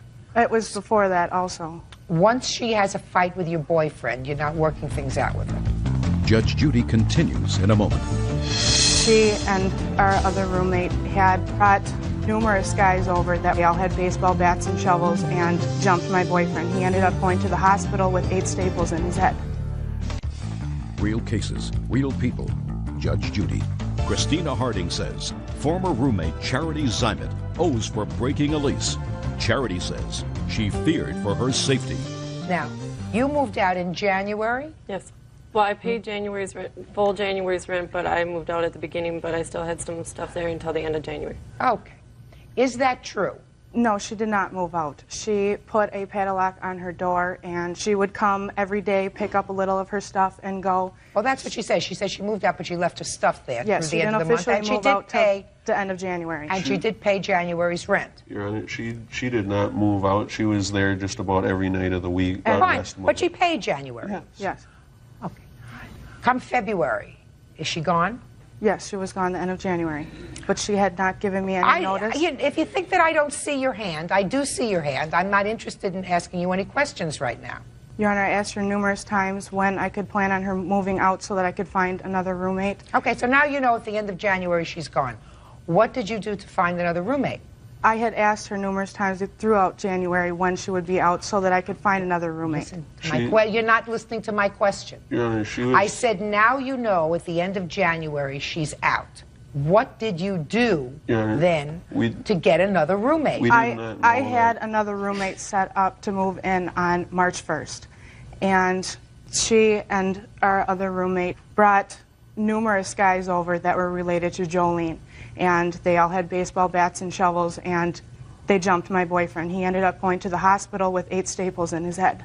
And that caused my roommate not to move in. She was scared to live with us. And when did that happen? On February 3rd. I have pictures and hospital reports of what happened. Is anybody arrested? No, it's still pending investigation. It's a pending criminal investigation. So I could not get a police report. It's not been released yet. You're talking to a homicide investigator. Did she move out too? No, after that night, after February 3rd. Okay. Earlier that night at the club, she was trying to fight with me. My boyfriend stepped in the middle of us. She broke a beer bottle over the side of his head. And so then the bouncers jumped on her, took her out of there. He was trying to press charges. They said she was going to detox. She showed up at the house within an hour. And then within an hour after that, there was about 8 to 10 guys. They were about to break the window to get in the house when my boyfriend opened the door. They pulled him outside. They all had baseball bats and shovels. He was beaten pretty bad, as you can see in those pictures. His cousin and his sister also ran out there and were pretty beaten up too. What makes you think that the defendant had anything to do with this? Because I saw her driving away from there after the guy. She was sitting there on the street in her car when this was all going on. After the police were starting to come, she backed around the corner of the block. After she supposedly moved out of the house, Your Honor. You mean on February 3rd? Yeah. Yes. This young lady was with her in the car? She was in one of the cars. She had gone out the side entrance and she had gotten into a car somewhere else when all this had happened. She must have got in the car before that. When I saw Charity back down the street, she was in the car by herself. When was the lease up in the apartment? It's not up until August 31st. Who's living in the house now? Just the 2 of us. We have still yet to find a roommate. Where are you living now? I own a house. I had just moved out from my kids' father for a short period of time. Go back. You're living in a house that you own? Yep. When did you purchase the house? August of 2001. If you purchased the house in August of 2001, what were you living with them for? There was problems between me and my kids' father, so I decided to move out for a short time. So you're back in that house now? Yes. Who are you living there with? My children and my kids' father. Were you at the house? I'm not going to ask any questions about that. That's part of a pending criminal investigation, so I'm not going to ask any questions about where you were on February 3rd. Your Honor? What? I had an apartment with my boyfriend before. I decided to move in with her and another friend that was going to be getting a divorce from her husband. And she decided to stay with her husband. We were fine in the apartment we had. I decided I wanted to help her out because she wanted to get away from her kids' father. She was dating my boyfriend's friend at the time, and she wanted to me- get out of that house. She wasn't planning on going back there. Okay, She signed yeah. the lease till August 31st. Did you speak to the landlord before you moved out? Yes, I did. Quite a few times. He told me he would take me off the lease, and that's where I was renting from. I never received another lease. Were you in fact removed from the lease? Well, he kept saying he was... Not well. The answer is either you were removed from the lease or you were not. Yes, definitely. Show me. I don't have any proof. He lives Well, in you have another no state. proof, then it wasn't then. The only lease that I have is the one that you originally signed. Well, I spoke to him on the phone quite a few times, and he told me that he would take me off, that he Trust me, did take me off. I don't listen to what you tell me. That is hearsay. If you have a lease or a document from the landlord that indicates that you were removed from the lease and your obligations under the lease have been terminated, I will see that. You don't have that. Is that right? Correct. Okay. Now, what efforts did you make to try to find a new roommate to assume your responsibilities under the lease? It was not my responsibility to find a new roommate. No, whose was it? Bird's? Whose was it? Well, you have a lease. Correct. You have an obligation under the lease. Yes. Ordinarily, I would say that they have an obligation to mitigate their damages. Well, which she told I'm me... speaking. I want you to try to learn something today. Every day should be a learning experience. Real cases, real people. Judge Judy. Christina Harding says former roommate Charity Zymet owes for breaking an apartment lease. Christina also claims Charity sent friends to beat up her boyfriend, Archie White Eagle. Listen to me. They have an obligation, if they know that you're moving out, to try to mitigate their damages by finding someone to assume the remainder of your lease. Unless I find that there is some evidence that you and your girlfriend over here have done something that would make it difficult for them to find a new roommate. You also have a responsibility, because if you sign a lease and if you move into a home with the understanding that neither of you could afford this on your own, but together you could afford to maintain a big house like this, then you have a responsibility not only to your landlord, but also to your co-tenant. So I'm asking you, you did not do anything to find another roommate? Well, she, at first, we did agree about a 2-month notice of getting out. Now, I don't know why she's going for the whole lease. I think she's just upset that the person did not move in, which I do not know the person that was going to move in, but Jolene does. She said that she didn't want to move in the first place. She was just saying she was going to move in to be nice. And this is all what she told Jolene. She said she was never planning on moving in. Then find somebody, and I'm asking you, what efforts did you make to find somebody? And if your answer is simple, you made no effort to find anybody. Is that right? Correct. Good. Listen to me. It was not a pleasant situation living there in the house, clearly. Everybody made a mistake, and everybody's got a bad temper. You had no right to pour beer over her head. Correct. None. And she had, as far as I'm concerned, I mean, if she was a reasonable parent, which I'm not so sure about, a lot of drinking going on there, even if her And children her children weren't were home. there every weekend. Are you trying to talk over me? No, I'm sorry. So I think it's probably a very good idea that she left. Now, are you current in your rent? Yes. How are you managing it? It's really hard. Do you I work? have tried to start daycare, and I haven't gotten very many children because of the pending investigation, and my boyfriend has been picking up just about most of the rent. What kind of work do you do? In security. Okay, so you've been paying the rent. Yeah. Now, when you moved into the house, did you put down security? Yes. How much? I put down 1,000, Charity put down 600, and I have lost that now. Why? The landlord said since she moved out, she forfeited her part of it, and... Oh, no. Don't give me baloney. Security deposit is for any damage that's done. So you don't forfeit that until you move out. That's just what the landlord said, and I'm going and you to only fight that if I do forfeit move that out. if you move out and there's damage to the property. Is there damage to the Charity property? Yes, I have the- pictures of the how she left her place room damaged. also. Holes in the walls and trash all over. Well, trash it and clean up. Yes. which Holes I- in the walls is different. Well, we had to pay for that trash to get hauled away also, Your Honor, out of our own pocket. Arch, is there anything physically wrong with you? No. You had to pay somebody to sweep up? No, I said we had to physically pay to remove all of her trash that she left When you there say out of- physically pay, what does that We mean, had to pay Archie? the trash. We had to pay the trash bill to have all of that stuff hauled away. No, that's not a big deal. We're not looking at a big deal here. Listen, Miss Zimet, you skipped out on a lease, and you had no reason to skip out on that lease, as far as they're concerned. And as far as they're concerned, I guess not. In my mind, I did. You're not speaking for a very good reason, madam. You're not speaking because there is currently an investigation that is pending with regard to a very serious assault. And I don't want to hear you because I don't want you to inculpate yourself or anyone else in this incident that occurred on February 3rd. There's other incidences that happen, though. But I'm not going to let you pick and choose what you want to talk about. Okay. Perfect. Now we understand each other? Good. She has a $600 security deposit. I suggest you putty up the walls so that you don't lose that part of the security deposit. She moved out, she paid January, February, March, April, May, June, July. Is that right? August. No. August will be covered by her security deposit. I will prepare an order that her security deposit is to be released to you.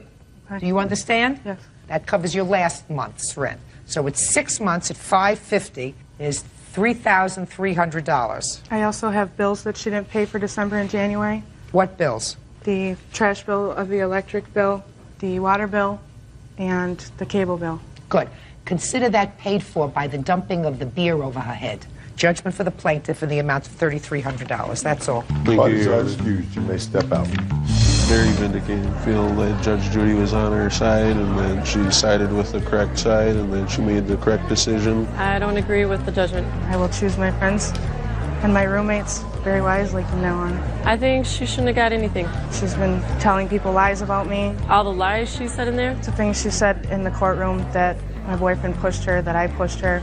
That's not true. That they didn't push me? That they both didn't push me when they both did? I've never laid my hands on her. They're rude. They're physically violent. It's not true. Nobody should be friends with her. I just moved in that house to help her out, and now I'm the one suffering for it. We weren't that great of friends for 9 years. Be respectful to Judge Judy. She's pretty okay. Daycare provider Sandy Brown is suing her son, carpet installer Henry Brown, for bail and household expenses. Order. All rise.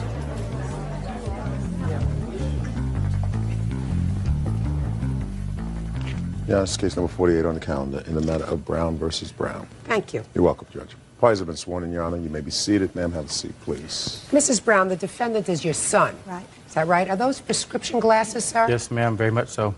Well, would you take them off, please? Because if you have to read anything, I'll let you put them back on. Very good. They're not for reading, they're for seeing you, Your Honor. Well, put them back on again for a second, sir. Take a good look. Now take them off. Mrs. Brown, your lawsuit seeks return of money for several things. Mm-hmm. The first thing is bail money that you claim that you loaned to your son at some point. The second thing is for mortgage payments on a house that you are currently living in. Mm-hmm. And from what I gather from your complaint, there was some sort of an arrangement that your son would make the mortgage payments on this house. And ultimately, the house would belong to him. You would live in the house, take care of your grandson, your son, correct? And then there was some sort of an altercation with your son. You put him out of the house, and you believe that he should continue to make the mortgage payments on the house as per your agreement. No. Oh, good. Glad to hear that. I am only asking for a mortgage, well, it's not just mortgage, it's household expenses for the month of August, which he lived in my house. That was August of 2001 was the last month that he lived in my house, and he did not pay anything. Okay, so it's just for 1 month. It's just for 1 month, and it's $1,500 for the household expenses because that was our agreement. How much was the mortgage payment? $758. Okay. How much was the bail? The bail was $1,000.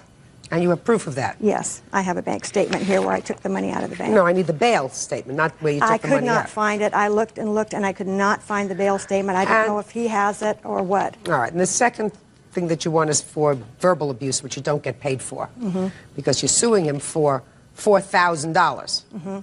Way over. Okay, and the mortgage payment is $758. Okay, let's get to the bail first. Tell me the circumstances surrounding this bail. The bail was, he was driving a car that was illegally licensed, and he got pulled over, and they took him to jail. And I can't remember if he had some other... When was this? This was in June of 2001. Does that sound familiar, sir? It sounds familiar. In January, yes. January of Yeah. 2001? No, it wasn't January. It was in the spring. The weather was beautiful. Oh. Were you taken to jail, sir? Yep. Did you have bail? Yep. Where'd you get it from? I have retrieved bail from Michael, a friend of mine. My mom has put up collateral for her house more than once, but just collateral. No, I paid $1,000 and the collateral for that particular bail. The one he's talking about was for another charge that he was charged with, and his friend Michael did pay that bail for him because I had no more money to pay any more bail. Why do you think your mother would lie about posting bail for you? That's going to be the whole case. She's used her collateral more than once. I've asked her More to than use... once for your bail? Yep. Well, Yes, how many ma'am. times have you been arrested, sir? A few. How many is a few? A number? Do you not? Are you telling me you don't remember? Well, Your Honor, I've absolutely been in trouble. I haven't recently, but yes, I've been in a deal of trouble and asked her for collateral at least 4 times. Okay, well, this time she says in June of 2001, she also had to post the bail. So if you can't remember how many times you've been arrested, maybe you don't remember who posted the bail all the time. I remember exactly who posted the bail, Your Honor. Well, who posted the bail in June? Michael. She said that that was in January. No, There was no arrest in June. I was only arrested in January. I went to the court I dates. could I be know what wrong the with date the is. month. It was in the spring. Those two cases were very close together. Okay.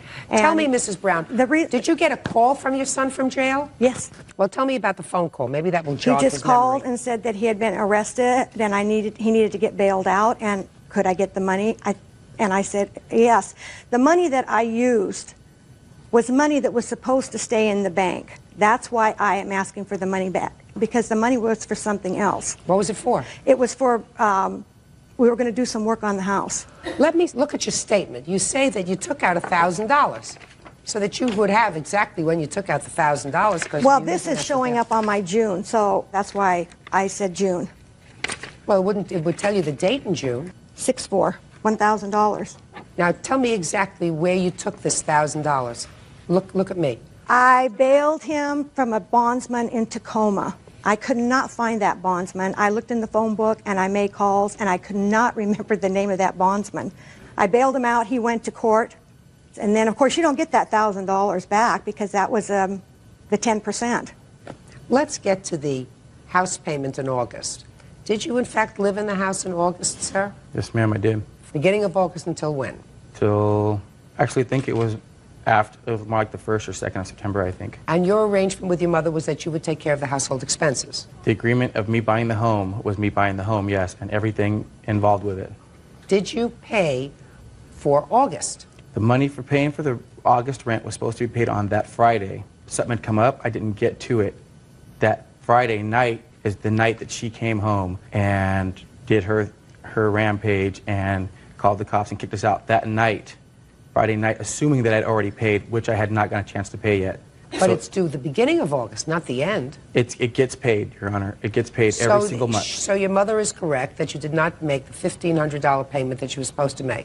Yes, ma'am. Oh, okay. Is there any defense to that $1,500, Mr. Brown? Yeah, she threw me and my son out in the street in the middle of the night. Judge Judy continues in a moment. You must have had some lollapalooza of a fight with your mother. There was no fight. You mean your mother went through a psychotic episode? She does not like my son's mother. That's not what happened at all. And later today, I don't remember. It was such a long time ago. It's not so long ago in the scheme of things. You know, I have the emails when I had gotten the order of protection, and... Let's get to the money! real cases, real people. Judge Judy. Sandy Brown says her son Henry Brown owes for 1 month of household expenses. Henry says his mom threw him out on the street in the middle of the night. Go ahead. I came to give her the money for that mortgage the next week after she had told me I couldn't come around, told me I couldn't have my stuff, told me my son couldn't have his stuff, and I'd come to have a couple cars towed at her request, at which time the police were called by her. Well, you must have had some lollapalooza of a fight with your mother. There was no fight. I was at home with my son, with my son's mother, with her daughter, and with my 13-year-old nanny when she came home at 10 o'clock at night and kicked and booted me out. You mean your mother went through a psychotic episode? She does not like my son's mother. That's been her issue for about a month before this happened. That was her only issue. We had had a fight about her before she left, I think was on a Wednesday, and she came home Friday evening, and her first words were, she has to leave, she has to go, she has to leave. And I told her, no, it's 10 o'clock at night, and she got on the phone, called the cops, and told the cops I had been abusive and everything else. I'm standing there with cooking utensils, cooking food. Why did you put your son out, Mrs. Brown? That's not what happened at all. Well, what we happened? had been having an argument that whole week. About what? I did want him to move out because I didn't appreciate him yelling at me, getting in my face yelling at me. I did not appreciate him saying derogatory remarks about me. This is my home. I've lived here for 28 years, and I didn't feel like I had to put up with it. They had taken it upon themselves to move my furniture around. I did not yell at him. I said, Hank, I said, I don't want callers spending the night here. That's what I told him. And he just started yelling at me. And I said, okay, you need to move out. And he says, I'm not moving. I said, either you move, I'm going to go, or I'm going to call the police. He said, go ahead. So I said, fine. So I did. He had a warrant. He left so he wouldn't get arrested. 2 weeks later. What did he have a warrant for? I believe it's non-payment of child support. He has an older daughter. Then on that Monday, which was like the 3rd of September, I went straight to court and filed for a protection order. Okay. He came to pick up his cars. I called the police, gave the police a protection order. They served him, and he went to jail on that same arrest warrant 2 weeks later. Not on anything that had to do with you? No. Didn't have anything to do with me. Okay. Did he ultimately get his personal property and his son's personal property from the house? Well, yes, he did. And by the way, when we went to finalize the protection order, I told him then, I need your stuff out of my house in 2 weeks because I need to have a roommate move in with me because I can't afford this house by myself. He never came. Ultimately, I put his son's bedroom set on the deck. I told my son, tell him to come and get Hanky's bedroom set before it is ruined, because by then it was like the end of October. He never came. Where was he living? Around. With his son? With his son. He's still living around with his son. Okay. Well, I don't have a counterclaim for that. And in any event, I find that you did, in fact, post his bail, $1,000, and he owes you $1,500, almost acknowledged for August of 2001. So I'm entering a judgment for $2,500. Thank you. That's all. Parties are excused. You may step out. This woman, out of spite, has put me and my son out of our home that we had a good faith agreement on. The agreement was if I died, he could inherit the house. Don't trust nobody. I guess he thought I was going to die in 2 or 3 years. I don't know. Legal assistant Robbie Gibbs is suing her former babysitter, 16-year-old Clarissa Thompson, and her parents Ethel and Paul Thompson. Robbie says, while babysitting her children, Clarissa ran up her phone bill. The Thompsons are countersuing for their daughter's unpaid babysitting fees. Order. All rise. Yeah, this is case number 79 on the calendar, the matter of Gibbs versus Thompson. Parties have been sworn in, Judge. You may be seated. Ma'am, have a seat, please. Miss Gibbs, the defendant's daughter, I assume this young lady. Yes. Is a babysitter for you. Briefly, yes. And your lawsuit wants her parents to pay for the following, because she's a minor. Correct. She ran up a phone bill from your house? Mm-hmm. So you want them to pay for the phone bill? Correct. And you want a return of the money that you paid her for babysitting? Yes. Because you say she was not a good babysitter. Not exactly because she wasn't a good one, but more or less she was not attending to them. Okay, that's your lawsuit. The Thompsons have a counterclaim, and the Thompsons want you to pay more for babysitting, because they say that you owe their daughter for babysitting. And they say that they also want punitive damages because they say that you were a bad influence on their daughter, which they will explain to me. So let's see where we can fix some responsibility here. What is your first name? Clarissa. When did Clarissa start to babysit for you? Early February. I probably have an exact date in my calendar. Yeah, early February, like around the 9th, I believe, is the first time she babysat for me. And how did you find her? They lived above me in the apartment complex and had talked about babysitting and asked her to come over a few times prior to that. Who did you talk to? Clarissa. Directly? Yes. So that all the arrangements that you made were with Clarissa? Yes, ma'am. And you arranged a fee? Yes. After about a week or so, we decided that I would just go ahead and give her $30 a week because I was usually her for an hour here, an hour there during the week. So far, Clarissa, is that correct, that she was going to pay you $30 a week? No, it is not. Well, what was she supposed to pay you? Well, she agreed to pay me $20 every time I babysat for her, which led to almost every day. Really? $20 a day, even if you only babysat for an hour? It was more than an hour. I would stay overnight sometimes because she would come home so late. So starting the beginning of February, she started to babysit for you? Yes, ma'am. Is that right, Clarissa? Yes, I started February 12th, actually. Okay. Did she babysit for you in March? Yes, she did. Is that right, Clarissa? Yes. And you got paid?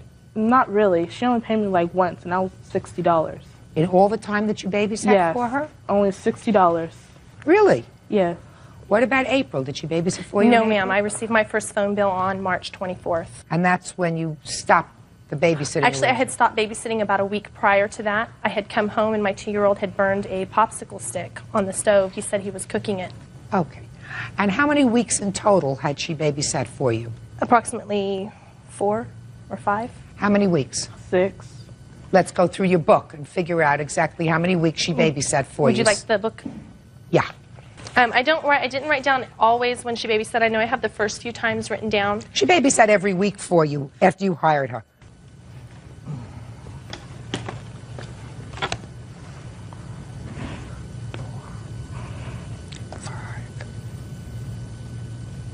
She babysat for you for 5 weeks.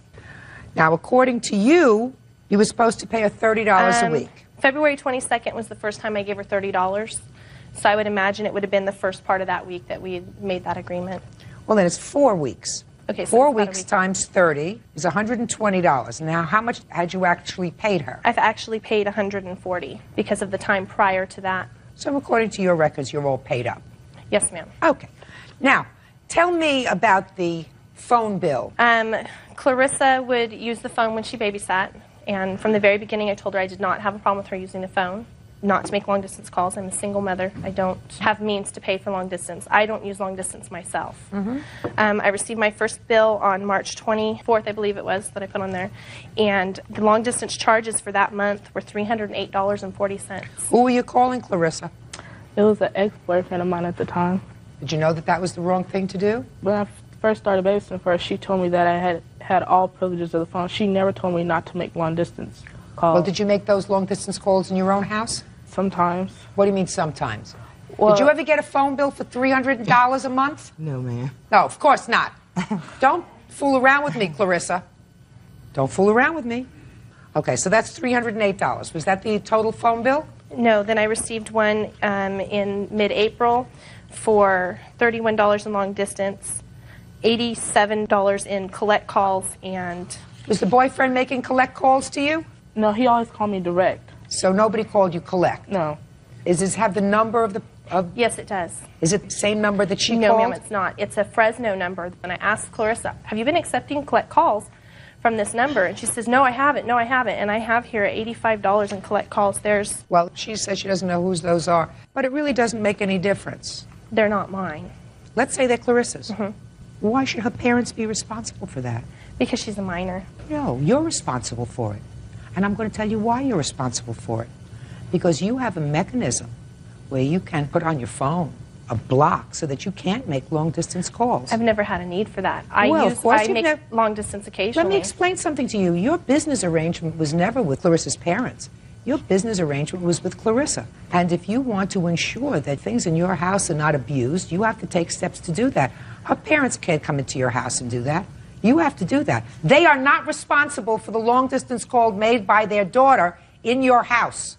You're responsible. You have to be prudent and vigilant, make sure that the phone isn't used, put the phone away, lock up the phone, disconnect the phone, do whatever you want to do with it. But there is no way that you are going to hold the Thompsons responsible for her calls that she made. I had not going to discussed happen. the agreement with her mother at one time, though, Your Honor. I don't care whether you discussed an agreement with her mother or not. They're not responsible. You're responsible because they have no ability to see to it that in your house the phone isn't abused. They know how to do it in their house because her mother wouldn't tolerate it. Right? Right. Judge Judy continues in a moment. You think you're entitled to more money? Well, yeah. Really? How much do you think she owes you? Well, see... Give me an idea. I say about over $600. Really? Yes. Really? Real cases, real people. Judge Judy. Robbie Gibbs says former babysitter 16-year-old Clarissa Thompson ran up her phone bill with long-distance phone calls. Clarissa says Robbie still owes her money. Go ahead. Your Honor, he would call her directly when I was there. So? So I never had any clue that she was calling him or making Neither phone did her calls. mother. Neither did her mother. You want to take care of your phone? Lock it in your drawer. It's not a mother's fault. And you'll know better next time. You hire a babysitter, you take out the phone. Or you put a block on it. You say you can't make long-distance calls. That's it. She's not legally responsible. And I can't find that her parents are responsible because you have the responsibility of ensuring that when you hire a teenage babysitter and you know that they sit on the phone and they can sit on the phone for hours, you make sure that they can't get to your phone. All right. Now, you want to tell me why you think you're entitled to any money back from the money that you paid her for babysitting? Because she wasn't babysitting. She would go in my room and shut the door and use the phone. I came home on an occasion when that happened. When was the first time you came home and It found was her? about 2 weeks before I had her quit babysitting, and I told her she was not welcome at my home anymore. Her mother came down. We talked about it. Her mother assured me that it would not happen again. The following week is when I came home and my son had been burning a popsicle stick. So? Then you fired her. And then I fired her, yes. So why do you think you're entitled to anything back? I just put it in there because I thought that I paid her for services that were not rendered. You should have been more vigilant. If I came home and found my 2 babies weren't being cared for by a babysitter, I would say thank you very much. I'm paying you for the day. You're not welcome back here Which anymore. is what I did. No. And then her you mother had a came down and conversation spoke with with her me. mother, and her mother assured you it wasn't going to happen again. Come on.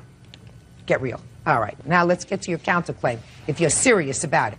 You think you're entitled to more money? Well, yes. Really? Why don't you tell me why you think you're entitled to more money? Well, because I did babysit for the kids, you know, like, because most of the time she was barely in there. She'd send her oldest son to come get me at 6:30 after she got off work, and then she'd be gone all night. How much do you think she owes you for babysitting? Well, see... Give me an idea. I say about over $600, but Really? You think over $600? Yes. Really? And you babysat for her each and every week? Yes. And you accepted the money she gave you, and you didn't say to her, no, you owe me more than $30 a week. I'm not taking the $30. You came back and you babysat for her again, another Yep. week, and then another week, and then another week. She kept promising me, oh, I have to go to the bank, oh, I haven't got my check yet, or I haven't cashed it. That's what she had kept telling me, so... So I'm just going to sit on the phone and talk to my boyfriend. Forget any more money. Chalk it up to the time that you were sitting on the phone in the bedroom, chewing the fat with the boyfriend. You got me? Yes. Perfect. Is there anything else you want to tell me about your counterclaim? Yes, ma'am. I was suing her for punitive damage because, actually, I don't want to do this. Smart. Smart. It's her responsibility to take care of her phone. It's your daughter's responsibility to do the right thing if she's babysitting. I'm sure that you've had a chat with her about abusing the privilege of somebody else's phone. I have a feeling you have. Yes, I have. Okay. All right, Miss Gibb. Next time, you just be a little more careful, madam. That's all. Please excuse. You may step out. I was pretty upset. I'm very sorry for Mrs. Gibbs, and I hope that she get her life together. She said that she had permission. Her parents said, no, no, you didn't have permission. They both played on the telephone. Not to let teenagers babysit anymore. Not to babysit for people like her again. And now the next case. All parties in the matter of Grandin versus Baldwin. Step forward, please. 23-year-old student Tara Grandin is suing cleaning service owner Sherry Baldwin for breach of contract and negligence. Miss Grandin, you hired the defendant's cleaning service to clean your home. Yes. And it is your claim that they were guilty of negligence, that they took some of your property, that is cleaning materials, and that they breached their contract, which is, I think, I gather, the major part of your lawsuit, because you're suing them for $1,100. Is that right? Yes. So is this the first time you used their service? Yes.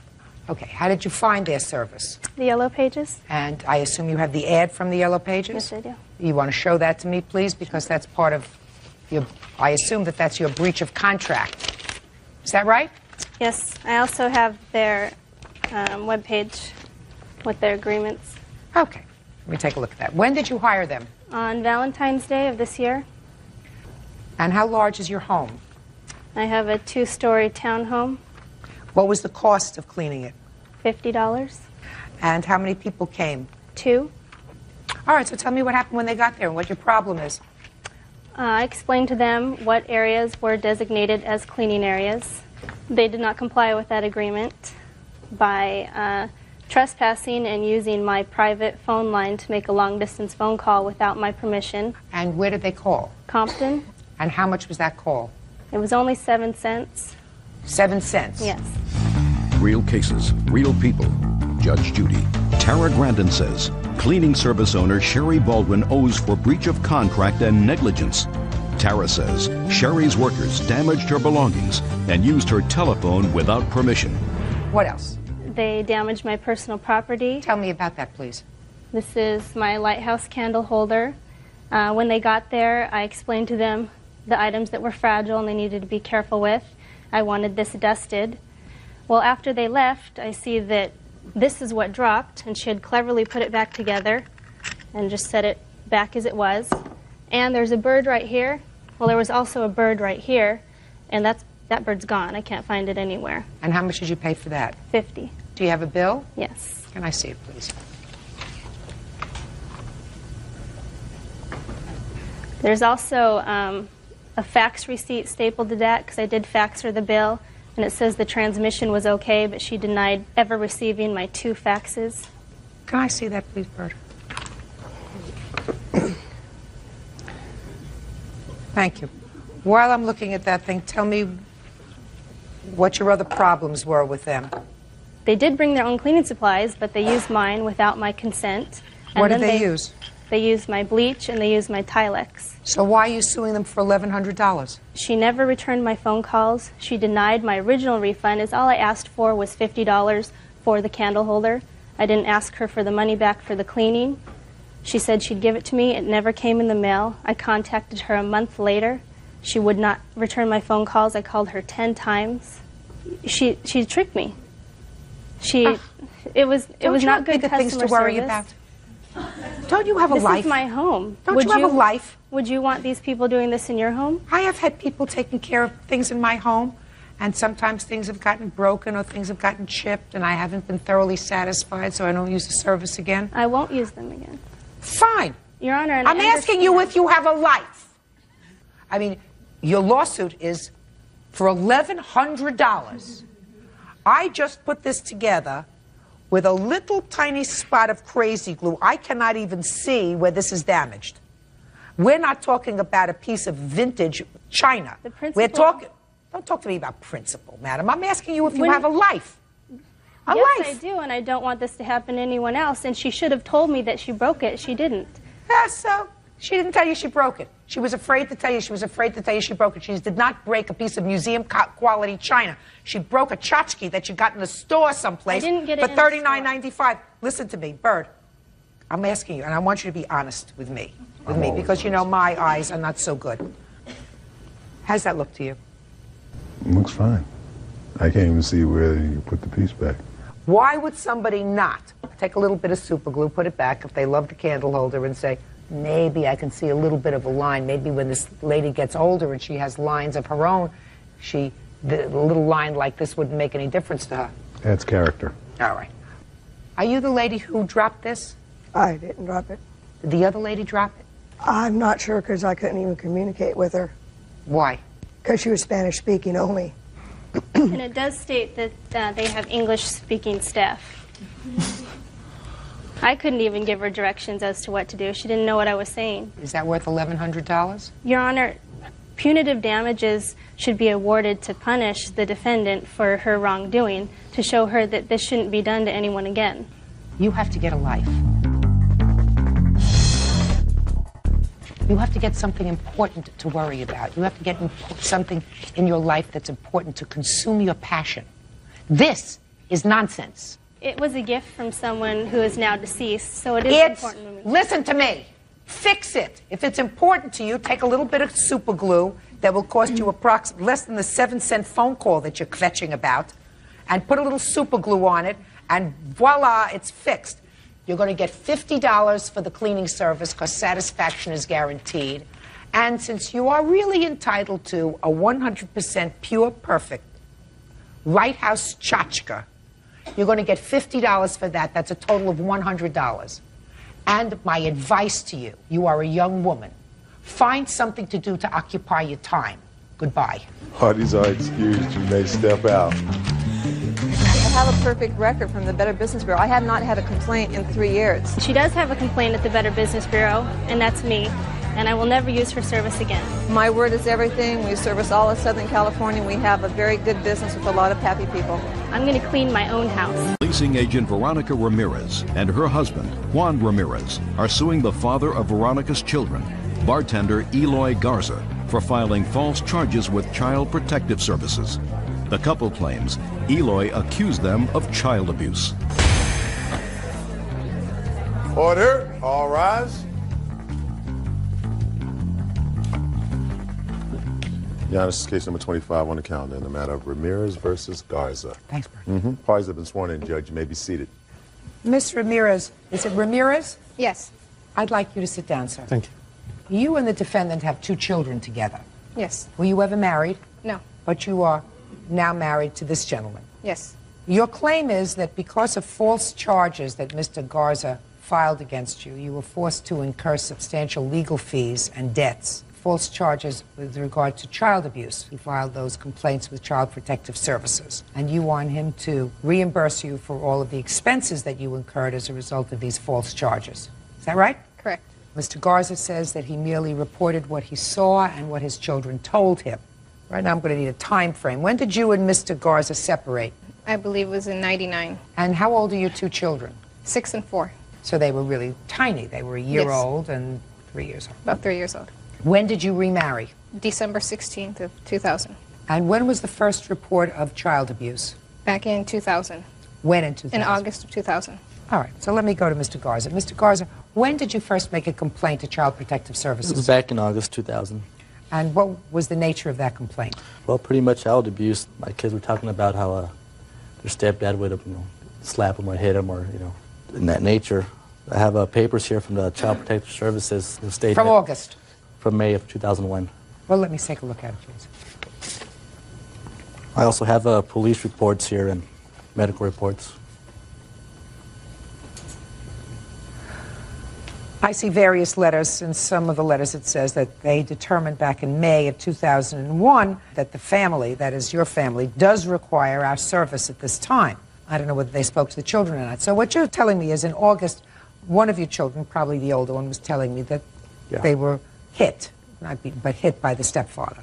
And you reported that. Yes. What was the next report? Well, after that, my youngest son, Isaiah, he came over and he went to the bathroom, and when he was urinating, he has a habit of he'll drop his pants down to his knees, and I noticed some bruises on his buttocks. And he had said that some ants had bit him. He was afraid to say it, so he had said that some ants had bit him. Finally, he came out and said that, that stepdad had, hit him with the black sandal, There was some bruises on there. And did you make a report at that time? Yes, I have a report. Medical reports from that, from the physician that saw him. Can I see the report, please? Yes.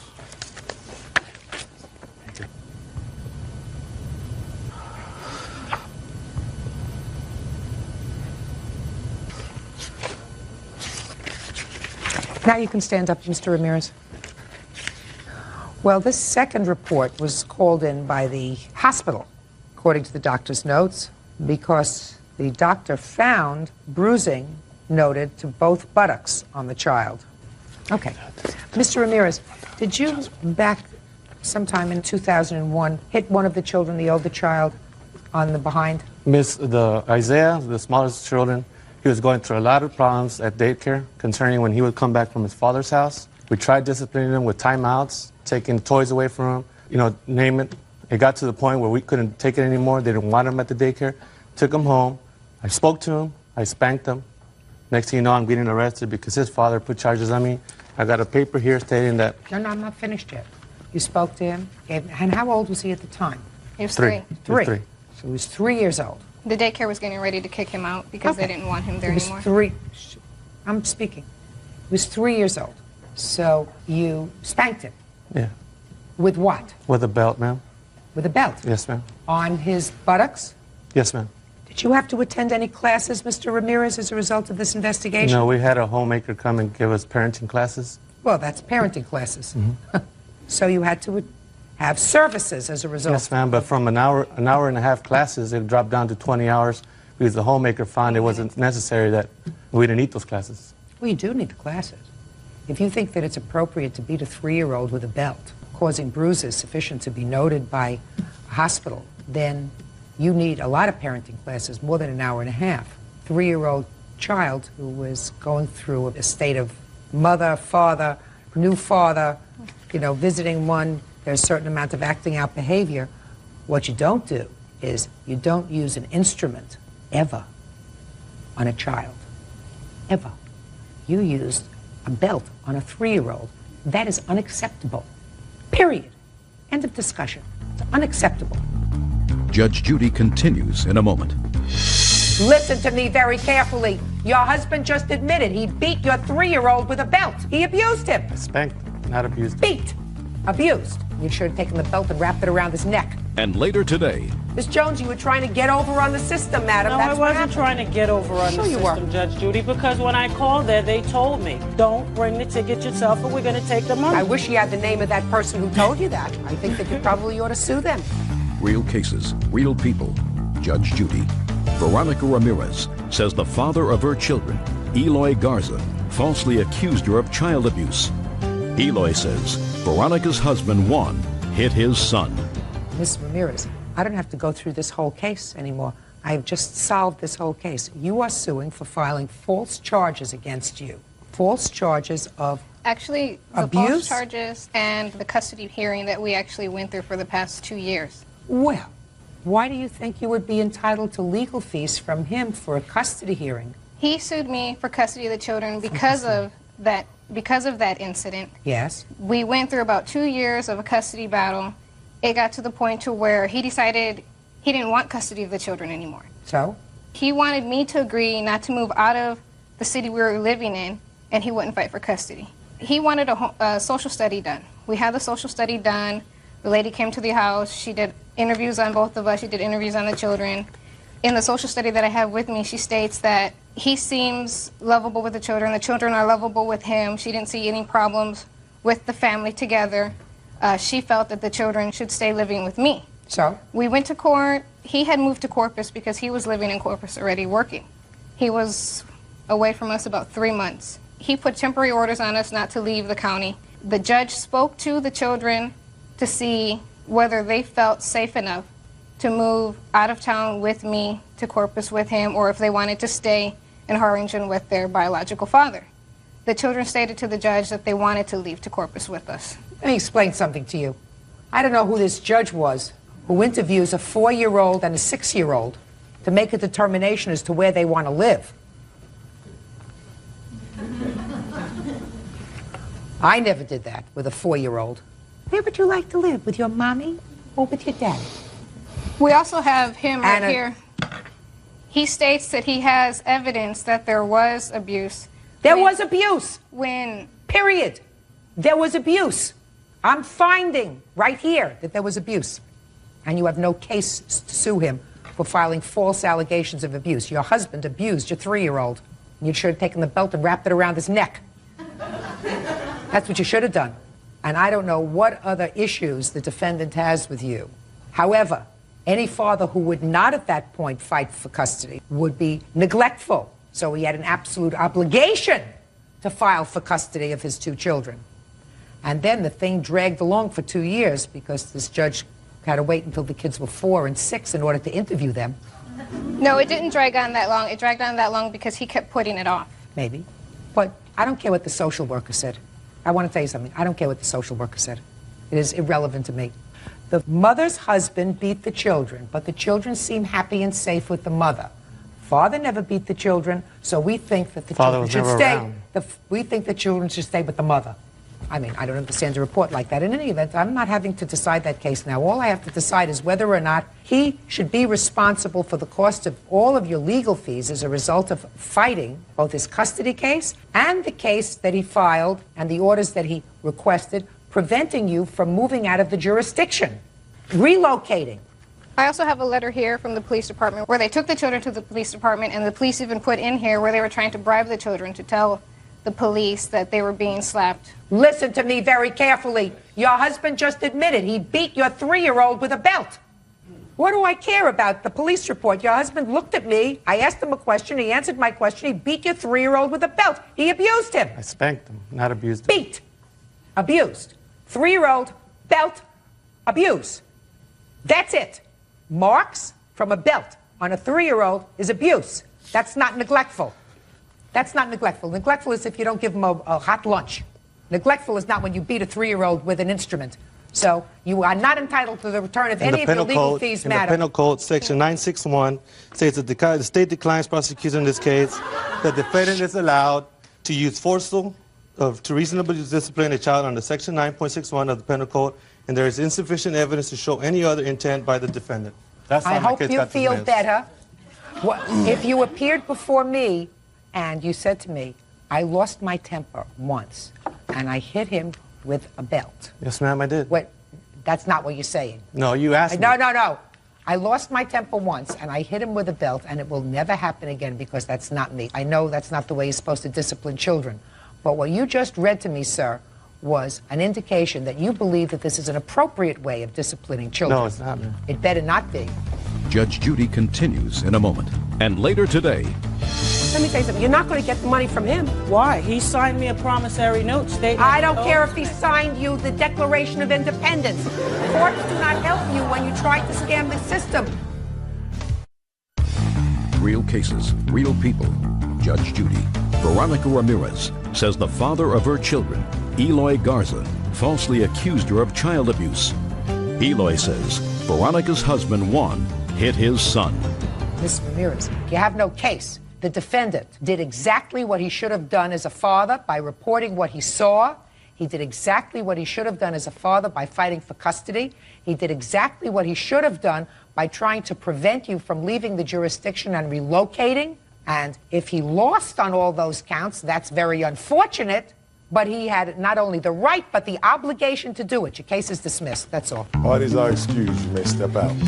I don't think it went right. Worked out good, I guess. His false police reports, taking the children to the police department, filing false reports. I have all of that documented, all the false reports that he made. Nothing else better to do, I guess. I even have the reports where the police say that they were trying to bribe the children by telling them they would give them things if they said this. As soon as I saw, bruises going on, I knew I had to get in and do something. My children see him as their father. They're little, 3 and 5, So that shows what type of biological father their father really is. He's never around. No, I've been involved with their lives all the time. I might have used excessive force, which I regret doing it. Let the real parents do the discipline, not the step parents. Be careful who you get involved with. Go back to my country club and eat a po' boy sandwich.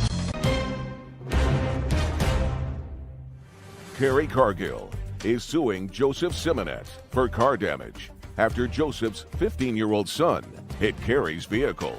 Court come to order. All rise. Have a seat, please. Hello, Judge. Good morning. Case 2138, Cargill versus Simonet. Thank you. You're welcome.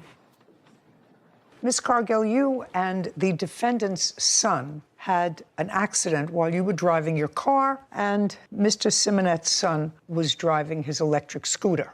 It was like a skateboard, a one-wheel skateboard. Tell me your name. Jacob Simonet. Describe this vehicle that you were riding on. It's got 2 spaces for your feet. Has one in the back, one in the front. No, try to look at me. I'm trying to see you. Oh. Trying There's to one in the go back, like this. one in the front, and then there's a big wheel in the center. And you put your feet on either side, and then it balances, and you ride it kind of like a skateboard. Oh, I actually I had a have feeling you picture might of need it. myself riding on one of those for about 30 seconds. Yeah. We bought it for one of my grandchildren years ago, but it's motorized. Yes. It has a motor. It's electric. And how fast does it go? Tops out at about 17 miles an hour. 17. Yes. That's pretty fast. Are you required to drive that on the street where pedestrians walk or where cars ride? On the sidewalk with the pedestrians. Sidewalk. Yes. Do you drive it on the sidewalk? Yes, I do. Do you ever drive it in the street? I do not. Now you're going to tell me what happened on the date of this incident, which was August 17th. This year, yes. Okay.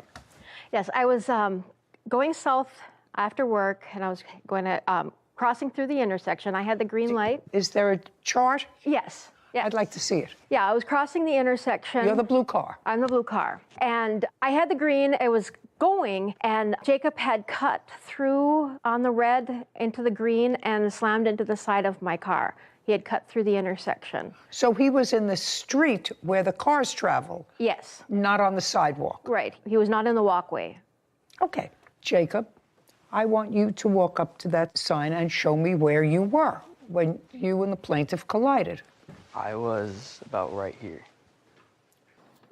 You were in a crosswalk? Yeah, I was in the crosswalk coming through and about Okay, right. is that what, Jacob, is that what the police report is going to indicate? That you were in the crosswalk? I don't know. Well, I assume that there is a police report. Is that correct? Police report's going to tell me where the debris was, I assume. The debris is either going to be in a crosswalk or it's going to be in the street. Where do you think it's going to be? Some of it was in the street. Show me the street that you're talking about. About like right No, here. put your finger on it. Don't go around where it's About right here. right there. That would be in the middle, right? That would be in the middle of the street where the cars travel, not in the crosswalk. Yeah. Yes. It's easy. Sure. How old is he? 15. 15. I've had a whole bunch of those who are 15. You know when they're telling a fib? How? When their mouths are moving. He's a pretty good kid. All of my kids are pretty good kids. But you can always Figure tell. it out, huh? Yeah, you can usually tell. Is this your first only? Both, first and only. First and only. Oh, well, she probably had some experience with that anyway. A little bit. A little bit. Okay, and this happened at what time during the day? I believe it was about 4, a little after 4, 4:30. So it was light out. Yes. You collided with her car on the driver's side. Yes, Your Honor. Okay, on the door of the driver's side. The fender. Fender. Yes. Side fender? Yes, side fender. Okay. Not the front of the car. The front fender of the car. Front fender of the car on the side. I'm talking about it was the side or the front? The side. Side. So you collided with her. Yes. Because cars don't move sideways. Yes. He could have been quite seriously injured. Yes, he could. He hit the side of the car and he flew up onto the hood and then kind of rolled across the hood, hit my windshield, and then fell onto the ground. And when I stopped, he jumped up, appeared at my window, and apologized, and then asked me if I was okay. What did he say? Just said he was sorry. And then he asked me if I was okay. And then I asked him if he was okay. And then he asked me if I was okay. And it went back. So far, is that right? Bit. Yes.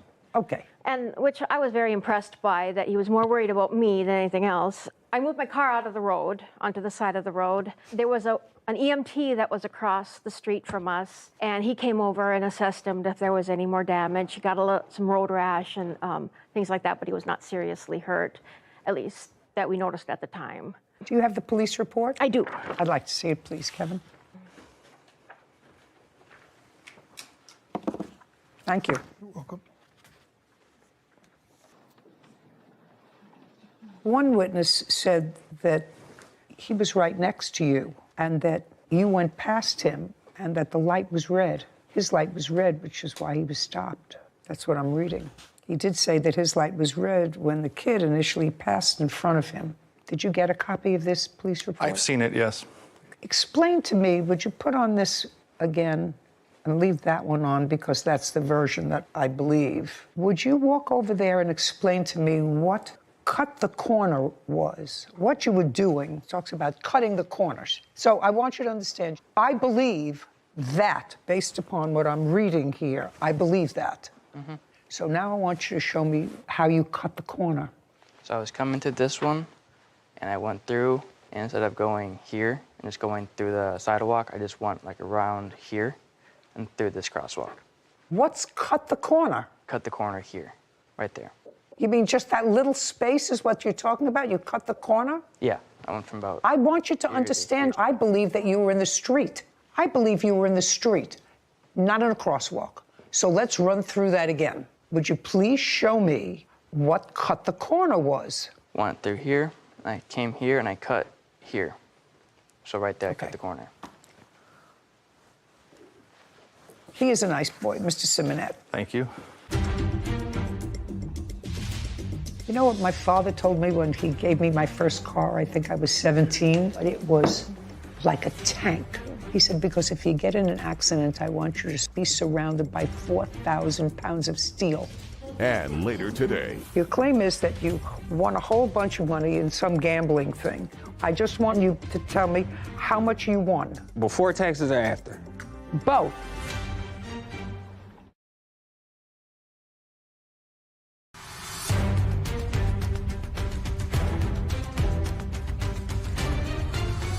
Carrie Cargill claims Joseph Simonet owes for damage after his 15-year-old son hit Carrie's car while riding an electric skateboard.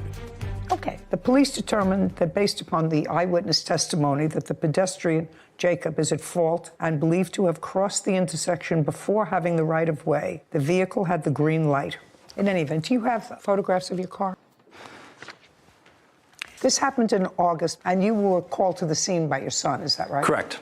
And you got there, you know that he was a little banged up, but thankfully He was in an ambulance when I arrived, but shortly after, yes, he did walk out of the ambulance and suffered some injuries, which I have pictures of if you'd like to see them. I'm sure he was banged up. He had bruises from falling off the... From being launched from the vehicle after the collision, correct. Okay. You know, he was really lucky that she wasn't going faster. Correct. Could have been much worse. We were Could have been much thankful for his health and the outcome of the incident. You're right. Okay, can I see an estimate to fix your car, please? Thank you. You're welcome. What kind of a car do you have? A 2015 Equinox Chevy? You had full coverage on the car, is that right? Yes. But with a $1,000 deductible. Yes. So if you put this through to your insurance, you have a $1,000 deductible. Yes. Right? Anything else you want to tell me, Jacob? Nope. Do you still ride one of those things? It's broken. I didn't get a new one, no. It was destroyed in the accident. You know what my father told me when he gave me my first car? I think I was 17. He bought me the oldest, ugliest car, but it was like a tank. All my other friends were getting these nice, cute little cars, and this one was like an old person's tank Cadillac or something. You know, we're talking 50 years ago. And I said, why do I have to have this car? Everybody else has cute cars. He said, because if you get in an accident, I want you to be surrounded by 4,000 pounds of steel. That's pretty much the lesson that I've sent out there. 4,000 pounds of steel. One and only, surrounded by lots of steel. Judgment for the plaintiff in the amount of $1,000. Thank you, we're finished. This court is adjourned.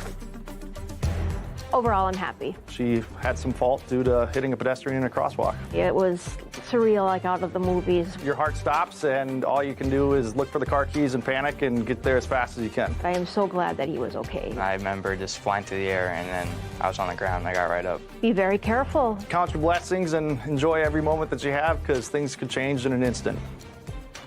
I know these electric scooters and skateboards are very popular, but even before this case, I tried to look up any rules, laws, regulations. There are a few for electric motorbikes and things like that, but far fewer than I would expect for a machine that can go up to 17 miles an hour when you're 15. I think that you're right. I think that since those things have become so popular, there really have to be enforced rules. And parents, and this is a very nice father and son, but I've seen kids weave in and out of cars. It always looked like an accident waiting to happen. Yeah. And this one could have ended in a real tragedy. He was lucky, and his father knew he was lucky. Shatanya Bentley is suing her sister, Kelvis Bentley, for moving costs. Court come to order. All rise. Have a seat, please. Hello, Judge. Case 2106, Bentley versus Bentley. Okay. Thank you. Welcome. Miss Bentley, this is your sister. Yes. The case is relatively simple. Your mom passed away a couple of years ago. There was a house full of furniture that belonged to your mother. According to what I've read, and this is broad strokes, according to what I read, your sister, what's your first name? Kelvis. Put your mother's property in a storage unit. Excuse me, it was already in storage. Who had put it into storage? My mom put it in storage. My mom was terminally ill, and she put it in storage 3 months before she passed away. Is that correct? Yes. On what date did your mom pass? November the 8th, 2018. So it would have been in storage since August of 2018. Correct. From August till November, who paid for the storage unit? I have been paying it. And how much is it every month?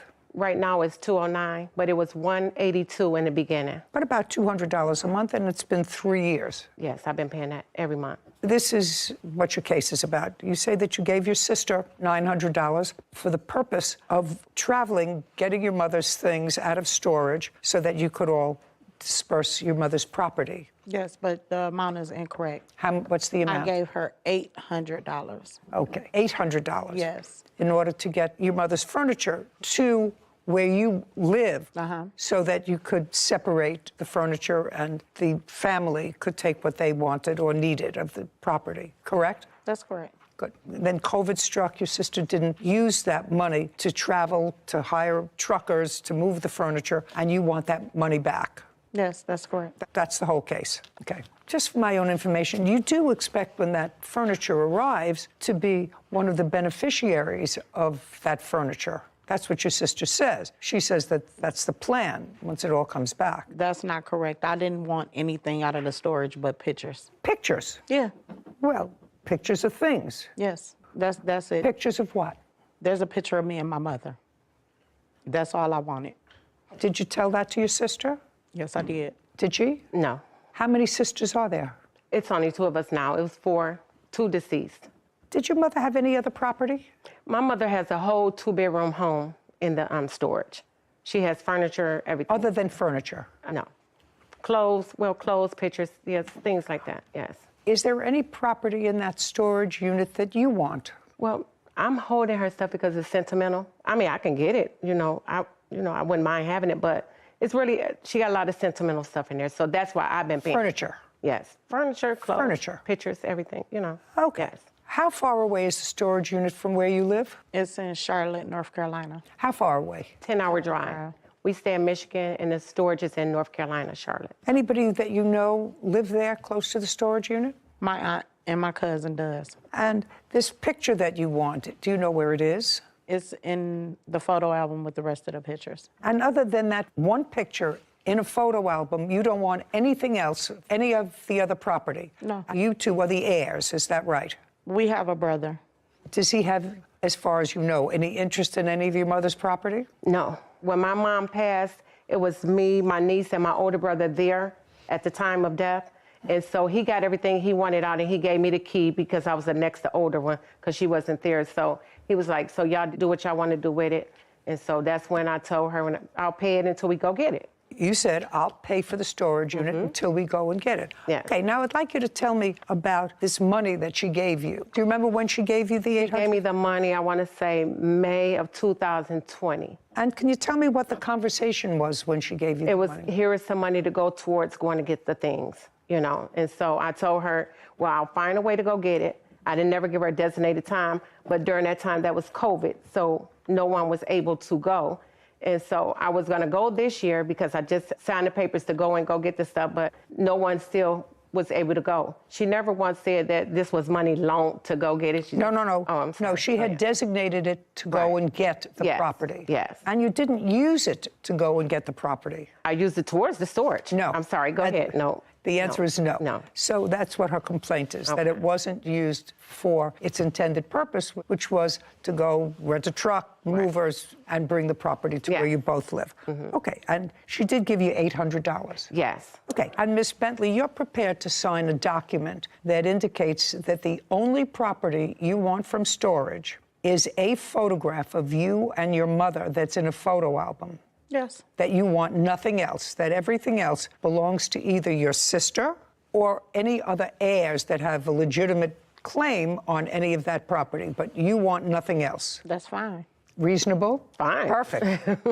I'm entering a judgment for the plaintiff in the amount of $800 with the proviso that the plaintiff will, in fact, sign that document indicating she wants nothing but one photograph from the storage unit. I gave her $150 back. Did she give you $150 back? She did give me $150 back. You paid her back. So she goes, you're $650. Judgment for the plaintiff, $650. Thank you very much. Thank you.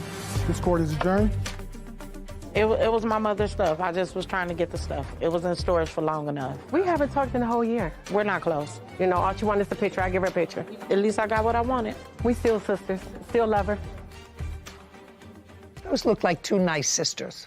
And I think part of that problem is the intervention of COVID, which really turned everybody's life upside down. Especially family units. Family units, because I think that was the intention, that she was going to pay for it to all be brought up, use that money, and then they would go through the property and decide who wanted what and what would be disposed of. It's not an egregious case of misappropriation of funds. All well-intentioned, I think. Well-intentioned. I thought it was a sweet case. Angela Landy is suing her former employee, Alishani Wyatt, for stealing clients and breaching their employment agreement. Court come to order. All rise. Have a seat, please. Hello, Judge. Case 2112, Landy versus Wyatt. Thank you. Welcome. Miss Wyatt, when did you become an esthetician? I was licensed as an esthetician in March of 2021. Okay. Miss Landy, this is what your case is about. You hired Miss Wyatt for your business. You have a spa business. Is that what it is? Your Honor. How long have you had the business? I've been in operations as an S Corp since 2016. I worked for myself as a sole proprietor since 2009. How many employees did you have in 2020 and 21? In 2020, it was during the pandemic. We were shut down most of the time. In 2021, there was up to 5 employees, not including myself, Your Honor. It was 6 of us total. Does that include Miss Wyatt? It does, Your Honor. When did she start working for you? She started working for me in February of 2021 as a receptionist. I hired her as a receptionist. Okay. Not an esthetician? No, Your Honor. Okay. Were you going to school at the time? I was not hired in February. I didn't get my license until March of 2021. What the plaintiff says is you were hired in February. She probably has documents to work as a receptionist. I was not hired. I didn't even have my license then. Did you have any proof that she started in February? Your Honor, I have proof that she... Was she on your payroll? She was on my payroll. Okay, so that's what we have document of in that is that she started brand new as a receptionist. Maybe it was in March of 21. Okay. I have my first paycheck stub. I'd like to see it. Okay.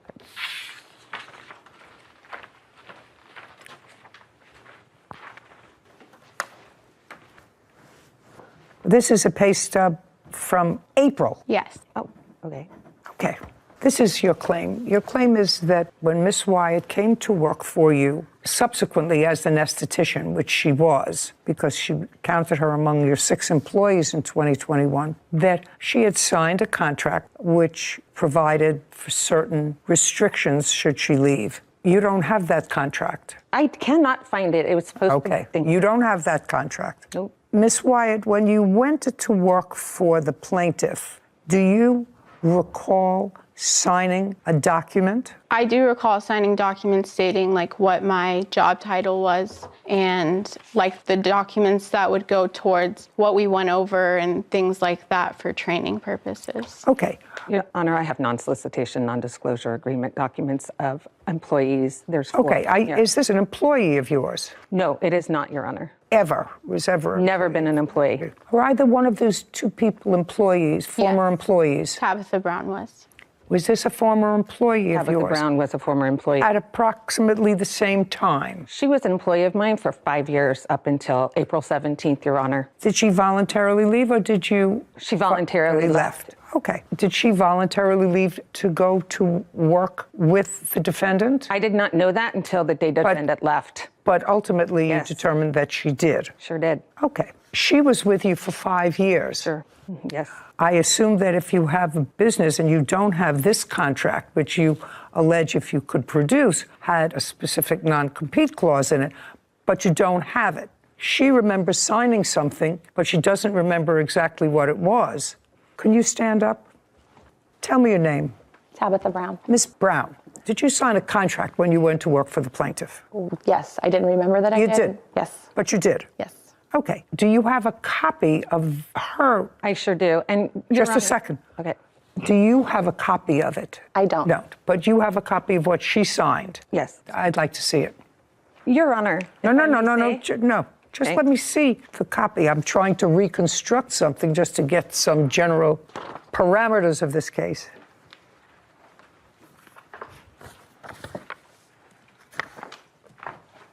Tabitha Brown, March 22nd, 2022. Yes. Different. Oh. That is not the non-solicitation, non-disclosure agreement. That's a different agreement. Those are contracts she has signed. Oh, well, you gave me two things. What is this? One is her non-disclosure, non-solicitation, and also the second one is the role definition of an esthetician working for me. Looking at the non-compete. Okay, this is pretty standard. Kevin, would you show this to Miss Brown?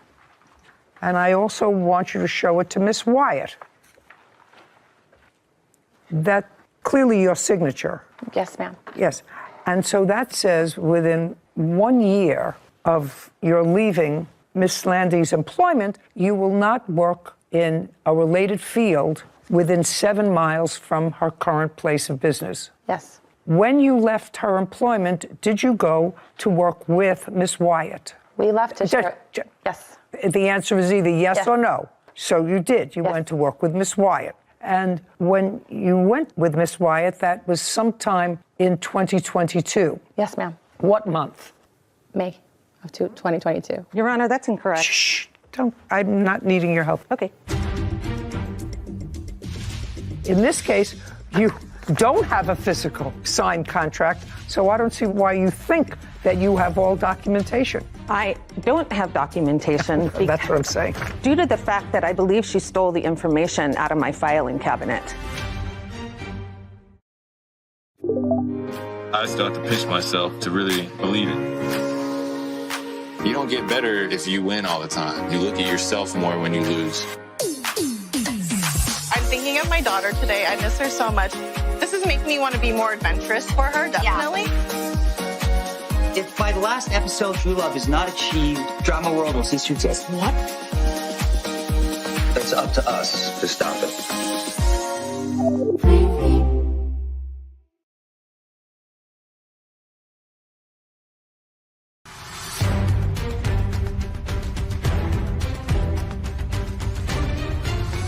Angela Landy claims her former employee, Alishani Wyatt, stole clients and breached their employment agreement.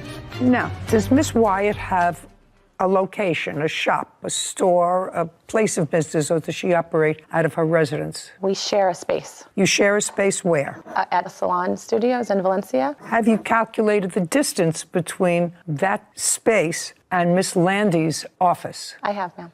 And how far is it? 3.4 miles. Well, you're not allowed to do that, pursuant to the terms of your agreement. Correct. I don't have a copy of that agreement, ma'am. Well, I have it now, but at the time I didn't. It's from 5 years ago, and I never received a copy of that. So it was. I don't know whether you received a copy of it or not. It's your signature, and it's pretty standard fare. Mm-hmm. It's not that it's not standard fare. So, Miss Wyatt, what I have to do is sort of put together whether or not I believe that you, in fact, had the same document that you signed. Correct. And I believe that you did. Okay. Despite the fact she says that you probably took it when you left. I can't describe that conduct to her. But this is pretty standard fare, that within 1 year it's not too onerous, it's not within a 50-mile radius, it's a 7-mile radius. 3.5 miles is certainly well within that. You could have found some place that was 8 miles away, and then we wouldn't be in this difficulty. But you didn't. Anyway, so you were in violation of your contract when you left and went to work and shared space with Miss Wyatt. Okay, but you're not suing her. No, ma'am. Why?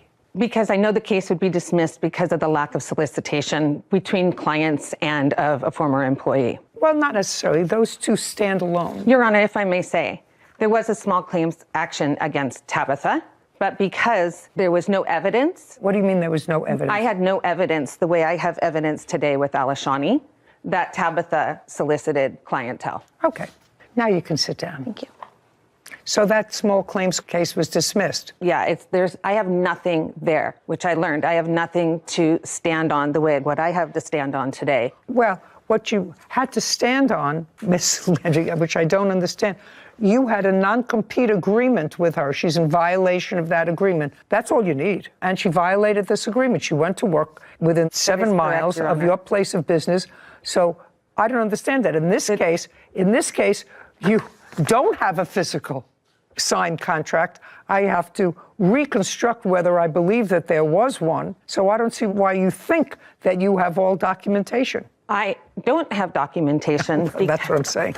Due to the fact that I believe she stole the information out of my filing cabinet. I don't know whether she did or not.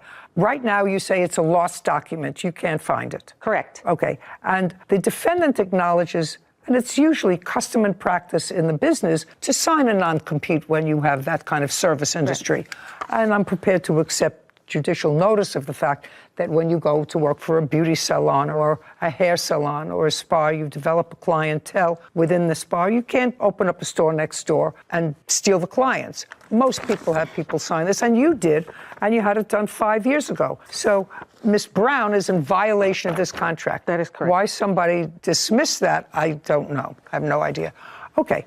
So now you're going to demonstrate to me that Miss Wyatt solicited clients of yours. Yes, Show me. Okay. In July of 2021, Alashani was trained to be an esthetician.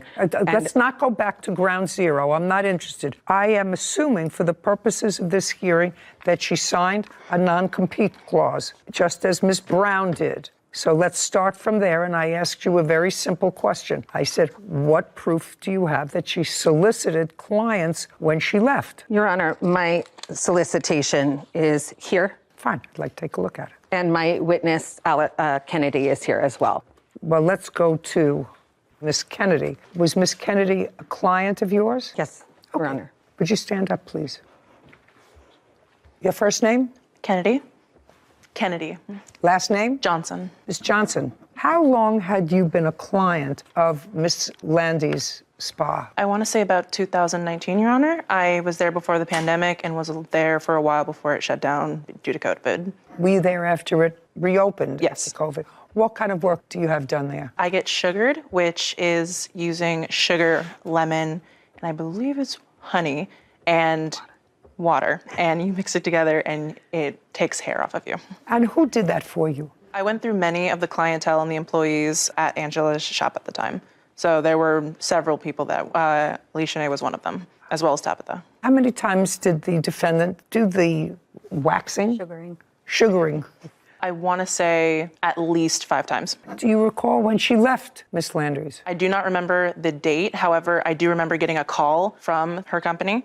I got a call saying... From Miss Landry's company? Yes. Yes. Your Honor, it's Landy. Landy. Yes, from Miss Landy's company. They had called me on my cell phone and told me that she was no longer there, and they had told me she was no longer there. You can't tell me what somebody from her shop told you. That's hearsay. I want to know about the solicitation. If there was. Yes. So, one point while Alicia, the defendant, was there.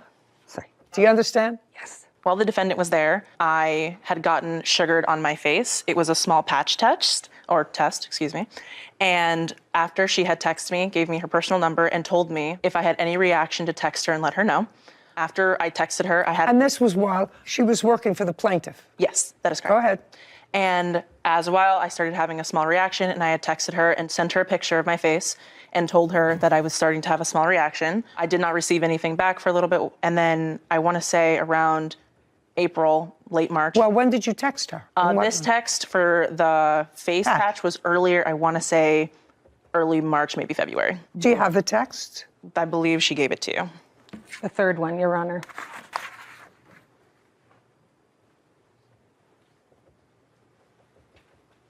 What date did Miss Wyatt leave your employ? April 22nd is when I got her immediate resignation. April 22nd, 2022. And is this what you're referring to? Hey, Kennedy, I forgot to tell you, if you wanted to book with me again, I could put you in my books. I'll be in Valencia. That's correct. And is Valencia where your shop is? 3.2 miles away, Your Honor. No. Answer my question. I have a question. Is Valencia where your shop is? No. That's my question. Why don't you just answer my question? Okay.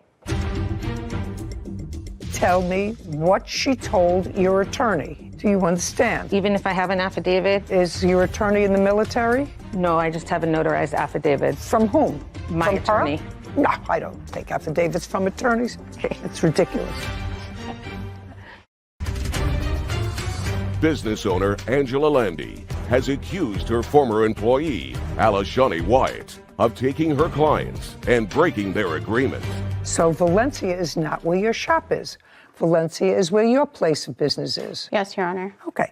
So you left on the 22nd, is that correct? That's correct. On the 20th, 2 days before, you tell Miss Kennedy, because I assume that this was a planned move of yours, that she can reach you again at your new place of business in Valencia. Yes, Your Honor. Okay, well, you're not allowed to do that. During the services, it's a very intimate service, so you start to gain a relationship with these clients. And through that time, I felt like I had gained a relationship. It wasn't just a client with Kennedy. So You met her Yes. through the plaintiff. Yes, Your Honor. You started to work on her through the plaintiff. Yes, Your Honor. She had other people work on her other than you. Yes. She may have liked you better than the other people. That doesn't diminish the fact that you knew that you weren't supposed to solicit clients. You knew that. I believe that you knew that. Yes. Because that's standard fare. So your excuse is you thought you developed a personal relationship with her. Correct, Your Honor. How many other people did you develop a personal relationship with? Majority of the clients that I had who were returning clients of mine, I felt like I had built personal relationships with. If you're potchking around with somebody's face or scrubbing their body or giving them a scrub to get hair off on every part of the body, then you develop an intimate relationship with somebody. Now, your first name is Kennedy? Yes. Kennedy, did you ever go out to dinner with Miss Wyatt? No, I did not. She ever invite you to her house? No, she did not. Was the only time you ever saw Miss Wyatt while you were having a service? That is correct. You see, that's not an intimate relationship. That's just stealing clients, Miss Wyatt. Okay. So my question to you is, you're seeking damages, okay? Did you seek injunctive relief? No, Your Honor. Why not? I didn't know about injunctive relief. In addition, because of the staff leaving, because of solicitation, admitted solicitation by Alishani to my attorney, and I have a sworn affidavit for that. Because of that, I ordered them a cease and desist, and they ignored the cease and desist. Alishani told my attorney that she did not No, you can't tell, solicit you hearsay. can't tell me what she told your attorney. Do you understand? Even if I have an affidavit? Is your attorney in the military? No, I just have a notarized affidavit. From whom? My From attorney. Her? No, I don't take affidavits from attorneys. It's ridiculous. Are you still in operation, Miss Wyatt? Yes, Your Honor. How many people work for, with, or to you? It's just me. I have my own personal LLC, and she has her own personal LLC, so none of our money is combined. Miss Wyatt, how many of your former clients from Miss Landy's business followed you? I would say a good portion. I don't have an exact number. Yes. Here you go. Now, just tell me. I would say at least. No. No, I'm sorry. I don't want you to say I would say at least. I assume you have names, people. I have names and people. Here. How many of your clients went to Miss Wyatt? 20. Not was solicited. Follow me very carefully. Not solicited by her, but actually left your business to go with her. Actually left my business to go with her. 20. Yes, Your I'd like to see. Does that sound right, Miss Wyatt? Yes, Your Honor. Then I don't have to see. She says that that's about right. Your Honor, I would also like to add that after I left, she did send out a mass text allowing all of the clients who had ever seen me to be aware that I was no longer there. So that also allowed more clients to reach out to me in different aspects. No, my dear, you made the mistake. Okay. You made the mistake by opening up an office within a 7-mile radius, which you can't do. Okay. You solicited her clients. I thought maybe just 1 or 2, but 20, that's a lot of clients. 20 recurring clients is a lot of clients. Miss Landy's request in her small claims case is the maximum of the jurisdiction, which is $10,000. And I think that she deserves every penny of that. Okay. Because what you did was wrong and a breach of your contract with her. Judgment for the plaintiff in the amount of $10,000. Thank you, Your Honor. This court is adjourned. And I have to tell you something, that's ongoing. Okay. Just so that you're aware. I felt like the work environment was very unstable. I have so many people to testify, including employees, that it's not a hostile work environment. And I was constantly anxious there. I was doing so much to improve the quality of the business by changing policies and procedures. I had to do what was best for me and my family. I'm a single mom, so hiring a business coach, working with an HR team. Let the better business win, I guess. The better business has won. I was a little bit confused. Maybe you can shed some light on it for me. Why the plaintiff wouldn't sue for injunctive relief, because injunctive relief is suing not so much for damages, but to get someone to stop doing something. So in this case, it seemed to me that the proper ask, per se, would be injunctive relief to stop the defendant from operating her business in violation of her contract. But she didn't do that. She sued for damages instead. And I just think that this same problem could keep happening, that I think it's a good lesson for people to educate themselves or hire a lawyer to find the proper relief. Because what's to say that this is going to stop today? I'm sure she'll keep seeing the 20 clients. Well, she's going to keep seeing the 20 clients. This judgment today was more compensatory than punitive, because if she had taken one client with her, well, she's in violation of the contract, and some token violation would have been appropriate. But she took 20 clients with her. I got the feeling from you that you weren't exactly in line with the $10,000 number until you heard about I heard 20 the 20. clients. I mean, that's really That's a whole business, some really. sort of chutzpah to knowing, and I believe she absolutely knew, she was a smart cookie, knowing that you had a non-compete, because her friend, who she also took with her, had the same documents signed in 2017. So, and she's clearly a businesswoman, so that would be a consistent practice of hers. I don't know who took the contract out of the file cabinet. It's for another day. I reconstructed it. I actually don't know why she wouldn't sue for injunctive relief as well as punitive damages. It would have been an option for her. Yeah.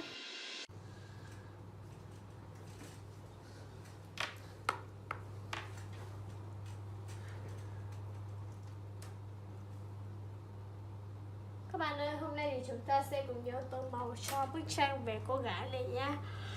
Trước tiên thì mình sẽ tô màu cho chiếc thắt lưng.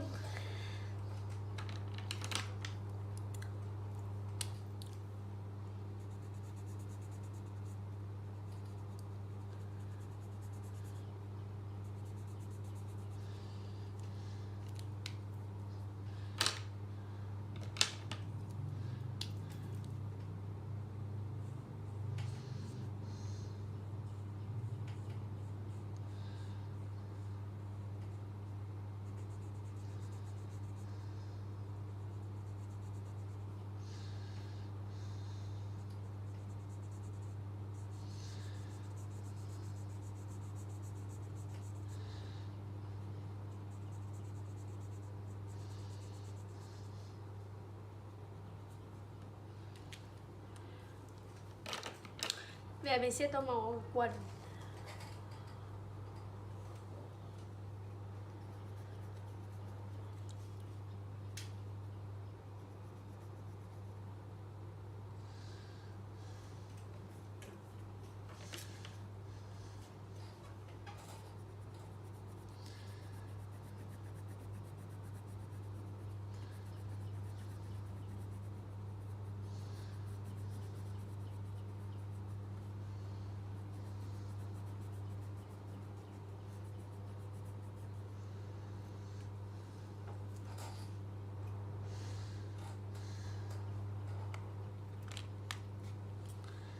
Chiếc áo thì mình sẽ tô màu hồng nha.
Ngày tóc thì mình sẽ tô màu vàng nha.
Mình đã tô màu xong cho bức tranh vào ngày hôm nay rồi.